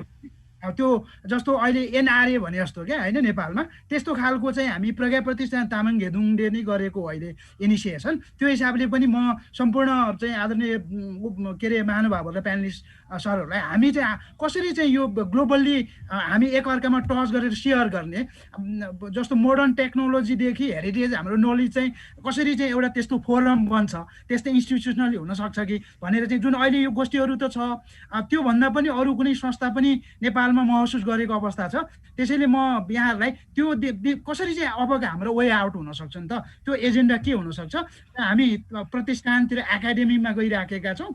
भोलिका दिनमा हामी त्योभन्दा अरू प्लस त्यो संस्थाले कभर गर्यो भने भइहाल्यो, बाँकी चाहिँ यहाँसँग अरू त्यो संस्थासँगै चाहिँ इन्टरनेसनल जुन एफेयर्स हेर्ने एउटा विभाग पनि भन्छ त्यहाँ, त्यो सँगसँगै जोडिने पनि होला। साह्रै खुसी लाग्यो इन्टेलेक्चुअली अब विश्वभरिकै यो जुन डायस्पोरिक जुन हाम्रो सेन्टिमेन्ट अथवा एउटा भावना छ, तामाङ छौँ हामी, त्यो भावनाले हामी जोडिएको त्यो सुन्न पायो, साह्रै खुसी लाग्यो। र हामी कसरी सेयर गर्न सक्छौँ, आफूमा त्यो संस्कारहरू जीवित राख्न सक्छौँ, त्यसको लागि सेयरिङ कल्चर चाहिँ सुरु गर्नुपर्छ होला, त्यो अनुरोध गरेँ मैले। हस्, धन्यवाद। हजुर हजुर, ल डाक्टर लोप्चन्दजीलाई धन्यवाद। अरू कोही हुनुहुन्छ, कसैको केही छ? मेरो एउटा प्रश्न छ, मिल्छ कि मिल्दैन सोध्न? प्रश्न सोध्नुहुन्छ प्रश्न, अनि कसलाई हो? मेरो कसलाई भन्दा पनि यो अर्गनाइजरलाई नै हो। अर्गनाइजरलाई त प्रश्न अहिले नसोधौँ, यहाँ प्यानलिस्टलाई सोध्ने हो तपाईँले। ल ठिकै छ। दिपकजी, मेरो प्रश्न अब सुने पनि नसुने पनि मलाई एउटा जिज्ञासा लागेको, यो तामाङहरूको भेलामा तामाङ भाषामा किन नबोलेको भन्ने मात्र प्रश्न हो। धन्यवाद। ए त्यति कुरा हो, ल सुझावको लागि धन्यवाद। एक दुईजनाले नबुझ्दा त्यो बेग्लै कुरा हो, किन नबोलेको त्यही मात्र हो प्रश्न। तामाङ भाषामै बोल्न मैले पनि सुरु गर्नु खोजेको थिएँ, मलाई पनि तामाङ भाषा आउँछ, तर अघि हाम्रो यहाँ आजको प्यानलिस्ट साथीहरूमा हाम्रो मैले मान्नुपर्ने हाम्रो सरहरू हुनुहुन्छ, उहाँहरूलाई पनि त तामाङ भाषा आउँदैन। त्यसैले त आजको यो अहिले यो जुम कोरोनाले गर्दा आज हामी यसरी जमघट भएर यो कुरा गर्न सकिन्छ भने अवश्य पनि यसैले युटिलाइज गरेर अब तामाङ भाषा सहित अरू पनि गर्न सकिन्छ होला, त्यो मलाई आशा लाग्छ। सहमत छु हजुरको कुरामा। हजुर हजुर, ल ठिक छ, यो भाषा कुरा आयो। बलभद्र भाइको हात उठिरहेको छ। बलभद्र, ल हेलो, कसलाई हो एकदम टक्कै भन्नु होला है। सुनिरहनु भएको छ? सुन्दैछु। ए मेरो प्रश्न चाहिँ हाम्रो मनिष सरलाई, यो अहिले जति पनि रिसर्चरहरूले चाहिँ हाम्रो यो जस्तै इन्डिजिनियसको चाहिँ यो आइडेन्टिटी चाहिँ फ्लुइडिटी छ भनेर प्रायः जस्तो देखाउँछन्, र यो त्यो भएको कारणले गर्दा यो डायस्पोराले चाहिँ यसलाई कसरी समाधान गर्न सकिन्छ भन्ने कुरा। हजुर, तपाईँले सोध्नु भएको यो इन्डिजिनस आइडेन्टिटी चाहिँ फ्लुइडिटी तपाईँले कुरा गर्नुभएको होइन, यो विदिन द होमल्यान्ड कि बाहिर कुरा गर्नुभएको तपाईँले? यो बाहिरको कुरा, बाहिर अथवा भित्रै पनि तपाईँको अब आइडेन्टिटी फ्लुइडिटी छ भन्ने छ नि त। हजुर। सो डायस्पोराको जस्तो मैले सुरुमै भने सबभन्दा पहिलो कुरो के छ भने सेन्स अफ बिलोङ्गिङ चाहिँ रहिरहन्छ, त्यो डिफाइनिङ चिज हो। यदि मैले उदाहरणको रूपमा म आफ्नो देशदेखि बाहिर सरेर त्यसपछि आफ्नो देशसँग सबै सम्बन्ध काटिदिएँ, भावनात्मक सम्बन्ध पनि काटिदिएँ भने म त्यो डायस्पोरा लाँदिनँ, म त्यही देशको मूलवासी जस्तै हुने म प्रयास गर्नेछु। तर डायस्पोराको जहाँसम्म प्रश्न आउँछ, डायस्पोरा अर्कै देशमा नागरिक बनिए तापनि आफ्नो जो होमल्यान्ड छ त्योसँग एउटा भावनात्मक सम्बन्ध भए पनि राखि नै रहन्छ। र आज हामी देख्छौँ, स्पेसली यसमा इक्जाम्पल म फेरि इन्डियन डायस्पोरिक कम्युनिटीको दिन चाहन्छु। इन्डियन डायस्पोराले जुन प्रकारले बाहिर भए तापनि देशको हरेक कुरोमा रुचि राख्दै, इन्क्लुडिङ पोलिटिक्स अफ द होमल्यान्डलाई पनि इन्ट्रेस्ट राख्दै, र विशेष गरी यहाँ तपाईँले जो इन्डिजिनसको कुरा राख्नुभयो, आइडेन्टिटीको कुरा राख्नुभयो, नेपालको सन्दर्भमा तपाईँले सोध्नु भएको होला भनेर मैले ठानेको छु। अनि नेपालको सम्बन्धमा हुँदाहुँदै पनि तपाईँले जसरी कुरा गर्नुभयो कि डायस्पोराले कुन प्रकारले कन्ट्रिब्युट गर्न सक्छ, डायस्पोराको एउटा ठुलो रोल के हुन्छ भने डायस्पोरा धेरै प्रकारले जो होमल्यान्डमा भएको सेन्सरसिपहरूबाट पनि धेरै प्रकारले बाँचेको हुन्छ। उदाहरणको रूपमा कुनै पोलिटिकल मुभमेन्टमा पनि डायस्पोराको जुन प्रकारको स्वाधीनता हुन्छ, डायस्पोरा जुन प्रकारको सर्भेलेन्सबाट मुक्त हुन्छ या गभर्मेन्टल रेस्ट्रिक्सन्सबाट मुक्त हुन्छ, ती सबैलाई विभिन्न ठाउँमा हामीले देखेको छौँ डायस्पोराले त्यसलाई प्रयोग गरेर मोबिलाइज गर्ने, सपोर्टलाई मोबिलाइज गर्ने र होमल्यान्डको पोलिटिक्समा पनि इन्टरभेन्सनको हामीले धेरै एक्जाम्पलहरू देखेको छु। र मलाई लाग्छ यो डायस्पोराको एउटा प्रमुख कार्यहरूमध्ये यो पनि हो, हर प्रकारले इन्टरभेन्सन र आफ्नो होमल्यान्डसँग बराबर परस्पर एउटा भावनात्मक सम्बन्धको साथसाथमा त्यहाँ केवल फाइनेन्सियल र टेक्नोलोजिकल कन्ट्रिब्युसन त गर्छै गर्छ डायस्पोराहरूले, स्पेसली फर्स्ट वर्ल्डमा गएका छन् भने। तर त्यो बाहेक डायस्पोराको एउटा डेफिनेसनमा आफ्नो होमल्यान्डको पोलिटिक्समा पनि बारम्बार इन्ट्रेस्ट राख्ने त्यो पनि एउटा डेफिनेसन हो। र मलाई लाग्छ त्यहाँ चाहिँ आइडेन्टिटी पोलिटिक्समा डायस्पोराले पनि काम गर्छ। अर्को कुरो के छ भने बाहिर जहिले पनि मान्छे विदेशमा जान्छ, त्यहाँ अलिकति आइडेन्टिटीलाई अलिक बेसी खोज्छ, कन्सोलिडेट गर्ने पनि प्रयास गर्छ। र हामी आफ्नै घरमा हुँदा आइडेन्टिटीलाई त्यति वास्ता गरेको हुँदैन, जति बाहिर गएपछि त्यो सेन्स अफ बिलोङ्गिङ र आइडेन्टिटी खोज्ने, फेरि आफ्नो मान्छेहरू खोज्ने, एउटा कम्युनिटी बनाउने, ती सबैले पनि डायस्पोराले त्यो आफ्नो आइडेन्टिटीलाई फ्लुइडिटीदेखि अलिकति अझै जोगाएर राख्नु सक्छ जस्तो मलाई लाग्छ। मुनिसी, तपाईँलाई एउटा प्रश्न यहाँ आएको छ च्याट बक्समा। हजुर। यहाँ विमल दोङ तामाङले सोध्नु भएको छ, डायस्पोरा भन्नु र प्रवासी भन्नुमा के फरक हो? डाक्टर मुनिसजीलाई प्रश्न भनेर सोध्नु भएको रहेछ। जस्तो मैले भने डायस्पोराले थुप्रै क्याटेगोरीहरू कभर गर्छ। प्रवासी एउटा क्याटेगोरी हुनसक्छ र अरू प्रकारको इमिग्रेन्ट्सहरू पनि एउटा क्याटेगोरी हुनसक्छ। तर डायस्पोराको चाहिँ जस्तो मैले भने एउटा कमन एउटा मिनिमम डेफिनेसन चाहिँ हो जसले चाहिँ आफ्नो घरदेखि बसाइ सरेको छ र बसाइ सरेको कुनै पनि परिस्थिति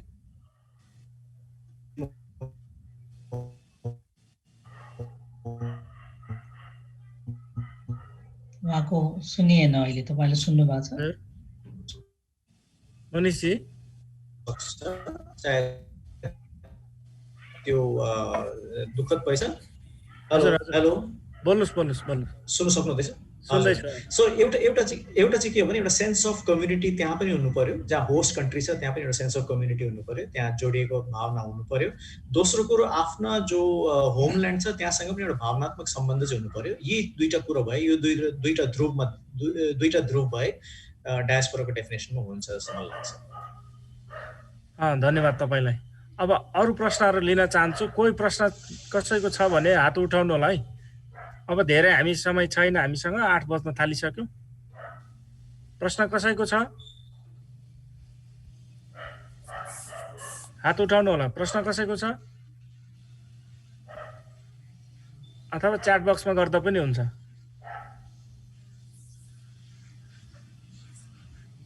सर मेरो अघि प्रश्न थियो सर, मेरो अर्को विषय परेछ। एउटा प्रश्न आछ।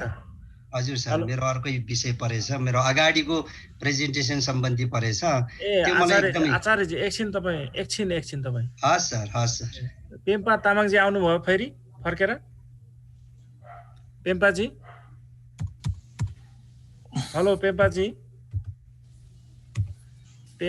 आउनु भएन। ल यहाँ बिना उहाँले हात हल्लाइरहनु भएको छ। पेम्पाजीले? हजुर। पेम्पाजी यहाँ मलाई सुन्नु भएको छ? अहिले फेरि हेलो, हजुर सुन्दैछु हजुर। हेलो, एउटा प्रश्न आएछ, म तपाईँलाई यो प्रश्न डेडिकेट गर्छु है। बिना थिङ, हजुर। यहाँ काठमाडौँबाट उहाँ चाहिँ कवि हुनुहुन्छ। डायस्पोराको सम्बन्ध कुन माध्यमबाट स्थापित गर्न सकिन्छ, जस्तै साहित्य, राजनीति अथवा आर्थिक सांस्कृतिक कुन माध्यमबाट सकिन्छ? वास्तवमा तिनैबाट सकिन्छ। हजुर, वास्तवमा डायस्पोराको अर्थ चाहिँ तिनै प्रकारले सकिन्छ। कुनै पनि लागु हुन्छ यसमा चाहिँ।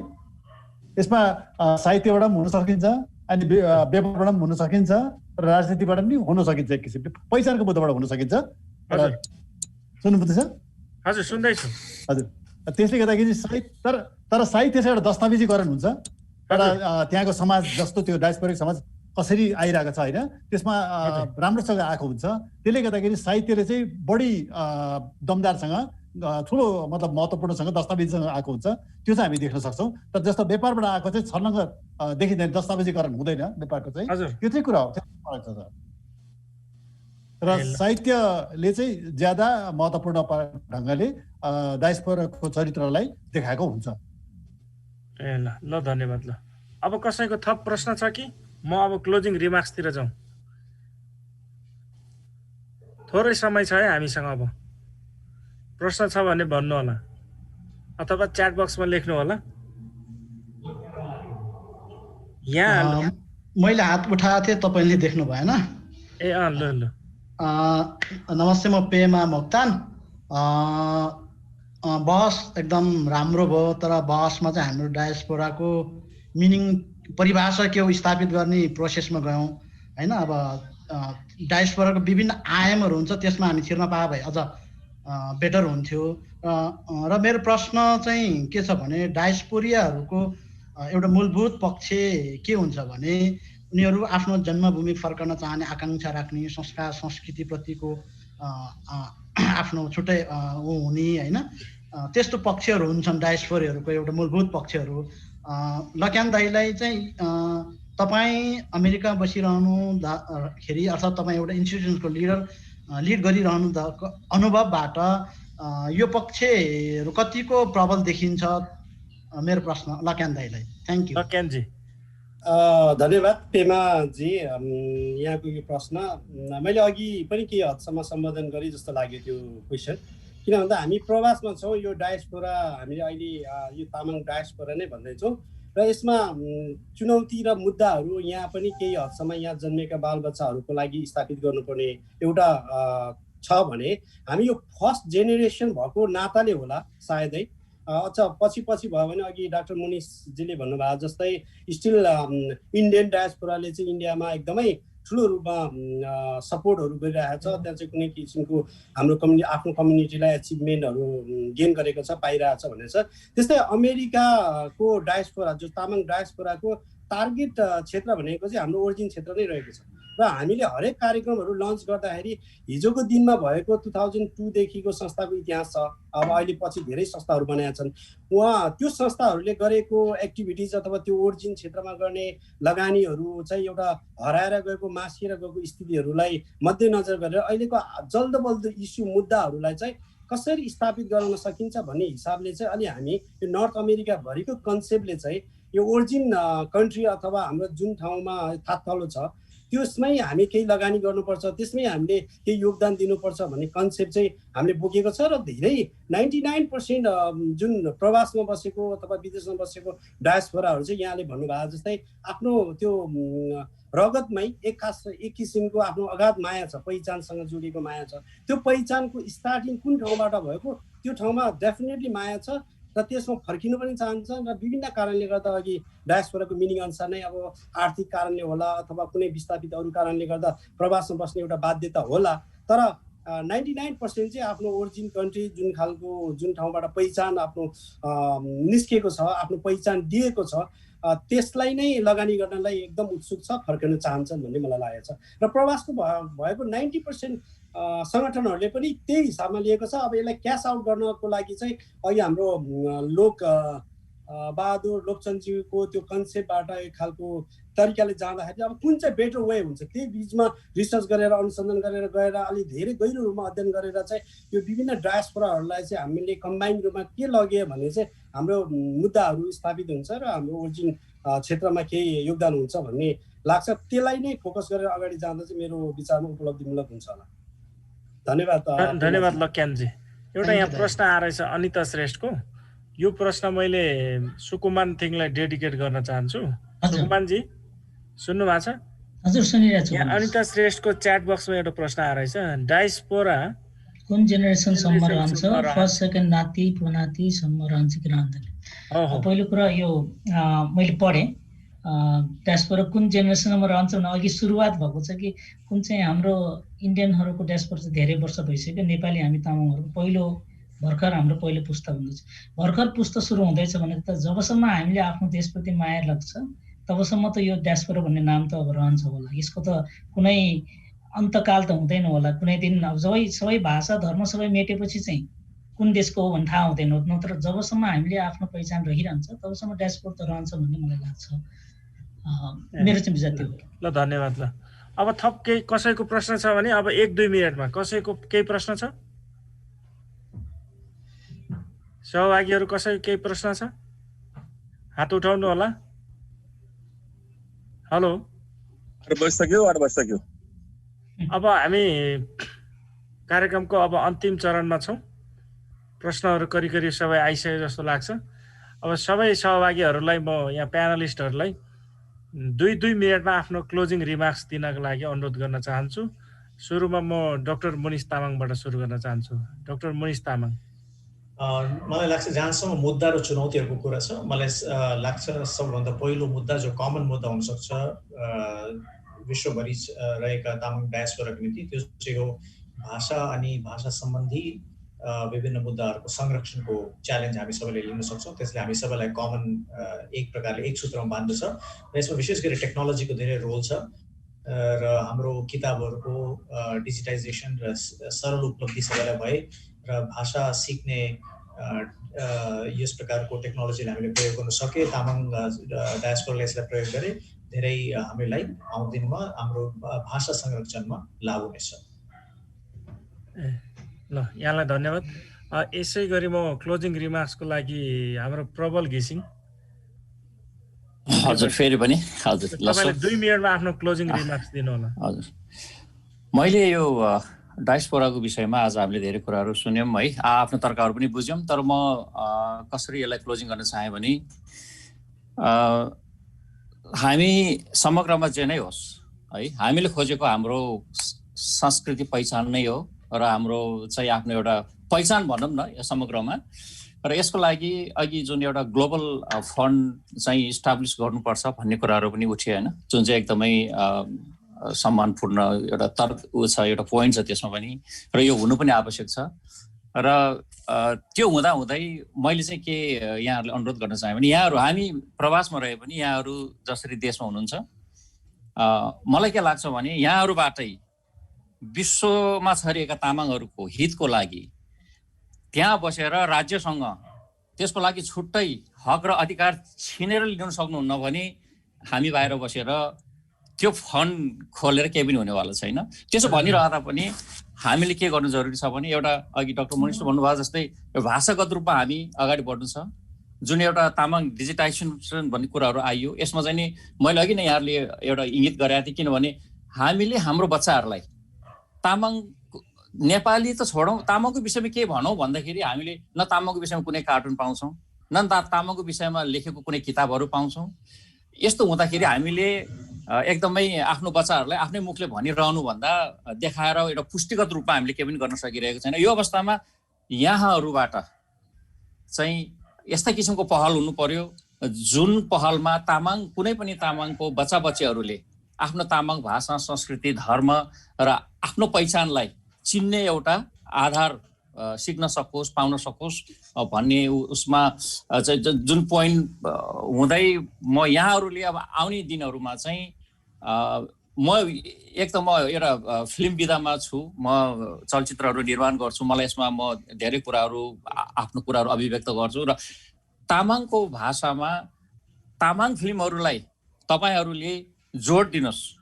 नेपालमा राज्यबाट पैसा कसरी हुन्छ आर्थिक ल्याएर नेपाली उसमा चाहिँ नि हाम्रो तामाङ भाषाभाषी हाम्रो तामाङ पहिचान उत्थान गर्नको लागि यहाँहरूले त्यो पहल गरेर एउटा मिडियामा सोसियल मिडियामा चाहे सानो होस् चाहे ठुलो होस् सम्पूर्ण तामाङका भाषी तामाङ बच्चा बच्चीहरूलाई विदेशमा सम्पूर्ण देशमै छरिरहेकाहरूलाई यो जुन एउटा चाहिँ ज्ञानवर्धक पाठ्यक्रमहरू हुन्छ, ज्ञानवर्धक चाहिँ सोसियल मिडियाको कुराहरू हुन्छ, कुनै पनि कुराहरू पुर्याइदिनु हुनको लागि अनुरोध गर्दछु। र यदि यो भएन भने जसरी आज म हिन्दी बुझ्छु त्यो हिन्दी फिल्म हेरेरै हो। र मेरो एउटा तर्क छ, यस्तोहरू हाम्रो बच्चाहरूले हेर्नु पायो भने पक्कै पनि तामाङ भाषा बोल्न सक्नेछ, तामाङ पहिचानलाई चिन्न सक्ने र आफ्नो तामाङ भएकोमा गर्व गर्ने एउटा मौका मिल्नेछ। धन्यवाद। ल प्रबलजीलाई धन्यवाद। त्यसै गरी म लक्यानजी कता हुन्छ, आफ्नो क्लोजिङ रिमार्क्स दिनु होला 2 मिनेटमा। धन्यवाद। म एकदम सर्टकटमा भनिहालौँ। अब यो धेरै इस्युहरू त आइरहेको छ यो तामाङहरूको विषयमा। यो सबैभन्दा ठुलो कुरा चाहिँ के हो भने सबैभन्दा ठुलो पहिचान हो। यो पहिचानको मुद्दा एकदम स्ट्रङ मुद्दा, यो विश्वव्यापीकरण भइरहेको छ र यो कहिल्यै पनि इन्डिङ पनि हुँदैन र नेपालले पनि यसलाई यो आइएलओदेखि लिएर हरेक कुरा एक्सेप्ट गरिसकेको स्थितिमा पनि हाम्रो यो पहिचानको मुद्दाहरू चाहिँ ब्याक परिरहेको छ। यसको एट्र्याक्ट पक्षहरू चाहिँ हिजो विगतमा भन्दा पनि 88 वर्ष अगाडिको भन्दा पनि अहिलेको नेतृत्व पक्ष र सरकार पक्ष, नीति नियम कानुन र संविधानदेखि लिएर सबैले हामीलाई एट्र्याक्ट गरिरहेको स्थिति छ। त्यसको लागि अब यसलाई लड्न सक्ने एउटा मुद्दा हामी यो पहिचानको मुद्दा हामीसँग स्ट्रङ छ, जुन मुद्दा चाहिँ हामीले देखिसकेका छौँ, भोगिसकेका छौँ। माओवादीले त्यही मुद्दा उठाएर सरकार कतिचोटि परिवर्तन गरिसके र त्यो मुद्दालाई छाडेर गइसकेको स्थिति छ। त्यही भएर यो मुद्दाको नेतृत्व हाम्रै देशको मान्छेले जसको मुद्दा हो उसैको नेतृत्व हुनुपर्छ भनेर एउटा लाग्नुपर्ने स्थिति त्यो छ। र यो मुद्दालाई स्थापित गराउनको लागि हामीले माओवादीले जस्तो 20औं वर्ष लडिराख्नुपर्ने स्थिति पनि छैन, किनभने प्रशिक्षित भइसकेको छ र अब हामीले त्यसलाई कुन कोणबाट मात्र अगाडि बढाउने भन्ने खालको कुरा छ। किनभने यो हाम्रो डरलाग्दो इतिहास, कहानीलाग्दो इतिहास हाम्रो लागि एकदम काफी छ र यो तत्काल आएको रिजल्टहरू चाहिँ एउटा उदाहरण बनेर अगाडि गइसकेको छ। र यसलाई अब दीर्घकालीन रूपमा यो 50 कटेको नेतृत्व भन्दा पनि अब युवावर्गलाई यसलाई अगाडि बढाएर अगाडि लग्यो भने भाषाको क्षेत्रमा, धर्मको क्षेत्रमा गरेको यो विभिन्न खालको के अरे परिवर्तन अनि के यसलाई आफ्नो पहिचानको मुद्दाहरू स्थापित गरेको सवालमा सबैभन्दा ठुलो कुरा सरकार ठुलो रहेछ र यो नेतृत्व ठुलो रहेछ। त्यो नेतृत्व प्राप्त भइसकेपछि, आफ्नो पहिचान प्राप्त भइसकेपछि सबै कुरा प्राप्ति हुन्छ भन्ने तरिकाले चाहिँ हामी सबै क्षेत्रबाट क्रान्ति गर्न जरुरी छ।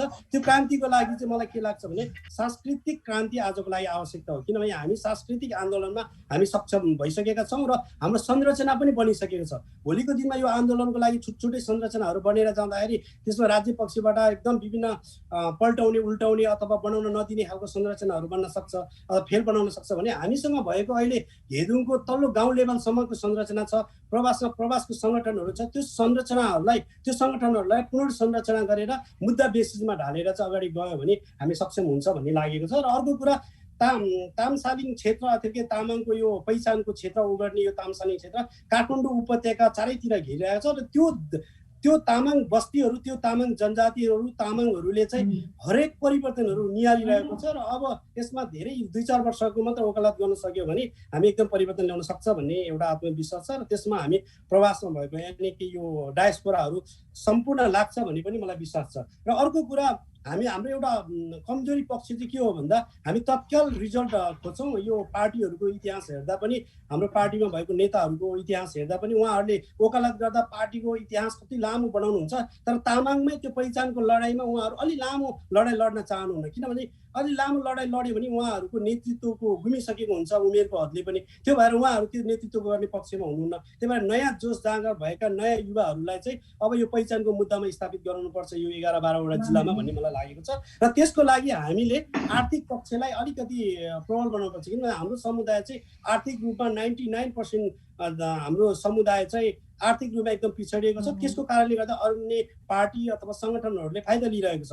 त्यसलाई सरलीकरण गर्ने तरिकाले हामीले केही नभए पनि अब एक खालको जमघटको रूपमा चाहिँ यो 11वटा जिल्लालाई चाहिँ कतिजना क्याडेटहरू यानि कि हाम्रो यो पहिचानको मुद्दा बोकेर वकालत गर्न सक्ने मान्छेहरूलाई चाहिँ 5 वर्ष, 6 वर्ष अथवा 10 वर्षसम्मलाई चाहिँ हामीले होल टाइमर हायर गरेर एउटा प्रशिक्षण कार्यक्रमहरू ल्याएर ग्रास लेभलबाट मुद्दा बेसिस भएर अगाडि बढाउनुपर्छ भन्ने मलाई लागेको छ। र यसरी नेपालमा भएको अथवा यो हाम्रो ओरिजिन क्षेत्रमा भएको आन्दोलनको उपलब्धि नै यो डायस्पोराहरूको एकदमै उपलब्धि हुन्छ। र यसमा अहिले मैले अघि नै भनिसकेँ, हामी आफ्नो पहिलो दशक मात्र भएको छ प्रवासमा बसेको। यो पहिलो प्रवासको दशकले चाहिँ त्यो ओरिजिन देशमा भएको हाम्रो पहिचानको मुद्दा स्थापित हुने बित्तिकै गर्व गर्ने महसुस हुन्छ र हामी प्रवासमा आफ्नो भाषा धर्म कला संस्कृतिलाई त जोगाउलान्, तर त्योभन्दा पनि ठुलो उपलब्धि चाहिँ हामीले चाहेका चाहिँ हाम्रो जुन ओरिजिन हाम्रो पहिचानहरू गुमेका ठाउँमा कहाली लाग्दो इतिहासहरूलाई उजागर गर्ने ठाउँमा चाहिँ हामी चाहेका छौँ र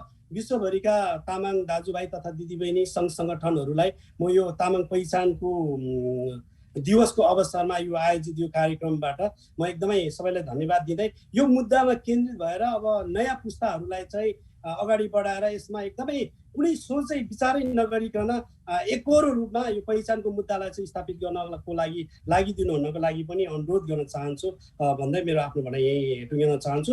र अन्तमा यो सभा मोनिटर गरिरहनुभएका हाम्रो निष्ठुजी लगायत तामाङ ज्ञान मञ्चका टिम सबैलाई हार्दिक धन्यवाद दिन चाहन्छु। लासो फ्यापुला थुजु छे लक्यानजी। अब म यता सुकुमानजी कहाँ जोड्न चाहन्छु। सुकुमानजी आफ्नो क्लोजिङ रिमार्क्स 2 मिनेटमा दिनु होला। धन्यवाद। अन्तिममा मैले पनि आफ्नो बोल्ने अलिकति मौका पाएँ। तपाईँले एउटा क्वेसन मलाई सोध्न बिर्सनु हो कि डायस्पोरामा अथवा जापानमा चाहिँ चुनौती र मुद्दा के छ भन्ने मैले भन्न मौका पाएन, त्यसैलाई मेरो क्लोजिङको रूपमा लिनु होला। जापानमा तामाङहरू सङ्ख्या अहिले हामी 10,000 भन्दा कमै छौँ। नेपालीहरू हामी 96,000 पुगेका छौँ जापानमा। तामाङ समाज त एउटै छ र हामीले तामाङ भाषामै हाम्रो कार्यक्रमहरू सञ्चालन गर्ने पनि गरेका छौँ। म आफू पनि तामाङ भएको हुनाले मेरो बच्चा जापानै हुर्के पनि मैले जापानिज भाषा त सिक्छ नै, तर तामाङ भाषा घरमै सिकेर पनि उनीहरूले मजाले बोल्छन्। त्यसैले म चाहिँ साथीहरू सबैले के भन्न चाहन्छु भने घरमा बुवा आमाले बोल्नुहुन्छ भने बच्चाले सिक्छ होला। अर्को हामीलाई चाहिने सम्पूर्ण यो तामाङको भाषा सिक्नको लागि अथवा विभिन्न खालको लागि सामग्री कम भएको त्यो त सत्य कुरा नै हो। त्यसमा हामी सबै मिलेर पछि के गर्दा हुन्छ, सबभन्दा पहिला भाषा बचाउन सक्यो भने गीत पनि आउँछ, कविता पनि आउँछ, संस्कृति साहित्य सबै हुन्छ होला। भाषै आएन भने त त्यो गाह्रो हुन्छ होला। अब जापानमा चुनौती चाहिँ मैले अन्तिम के भन्छु, मेरो अझै पनि 45 सेकेन्ड बाँकी भएको हुनाले जापानमा चुनौती यो छ कि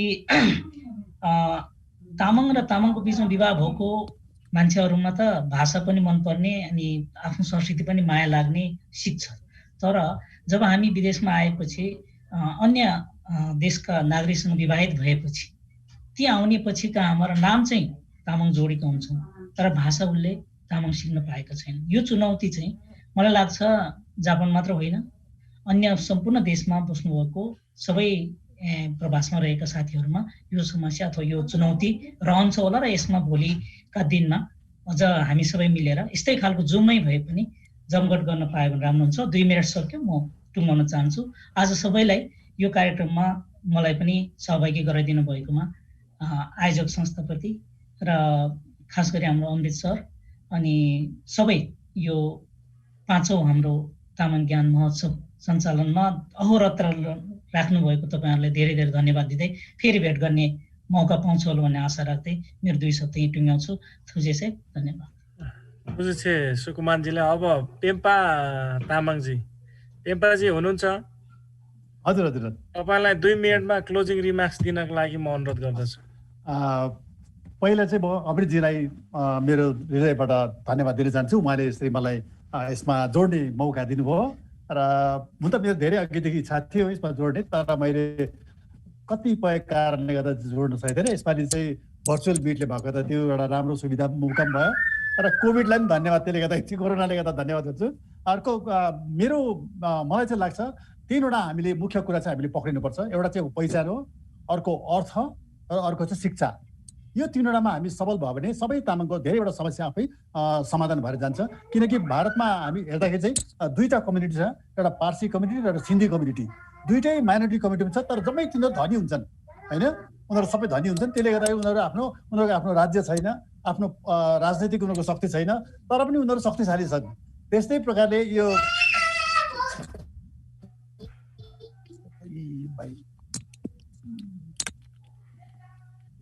तर त्यसले गर्दा चाहिँ मेरो विचारमा चाहिँ यही 2टा छ भने चाहिँ है बहिनी बोल्नु मलाई त सबै खतम खतम भयो नि तेरिका।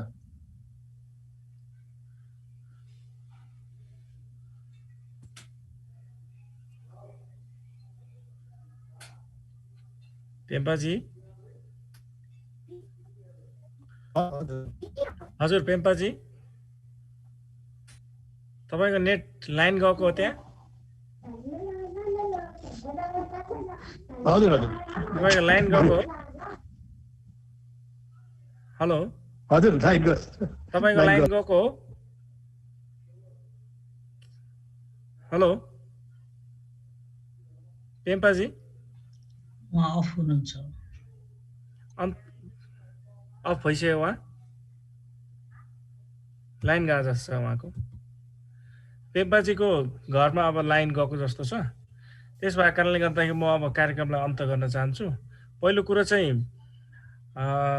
आजको यो तामाङ डायस्पोरा मुद्दा र चुनौतीको प्यानल छलफलमा चाहिँ हाम्रो निम्तोलाई स्वीकारेर आउनुभएको प्यानलिस्टहरू सबैलाई मेरो तर्फबाट एकदम हार्दिक शुभेच्छा छ र यसै गरी यो प्यानलमा चाहिँ अत्यन्त चाहिँ सचेतपूर्वक सहभागी हुनुभएका अब देश विदेशबाट हामीलाई हेरिरहनुभएका तामाङ दाजुभाइहरू दिदीबहिनीहरू र गैर तामाङहरू जसले तामाङलाई प्रेम गर्छन् तामाङ जातिलाई माया गर्छन् तिनीहरू सबैलाई र यो प्यानल छलफलमा चाहिँ प्रत्यक्ष रूपमा प्रश्नहरू गरेर आफ्नो चाहिँ जिज्ञासाहरू राखेर अझ यो प्यानल छलफललाई प्रभावकारी बनाउनको लागि मद्दत गर्ने सबै प्रश्नकर्ताहरूलाई म धन्यवाद दिन चाहन्छु तामाङ डायस्पोराको बहस हामी पहिलोचोटि गर्दैछौँ यो भएको कारणले गर्दाखेरि पहिलो बहसै अन्तिम बहस हुँदैन होला र हुनु पनि हुँदैन भन्ने मलाई लाग्छ र अब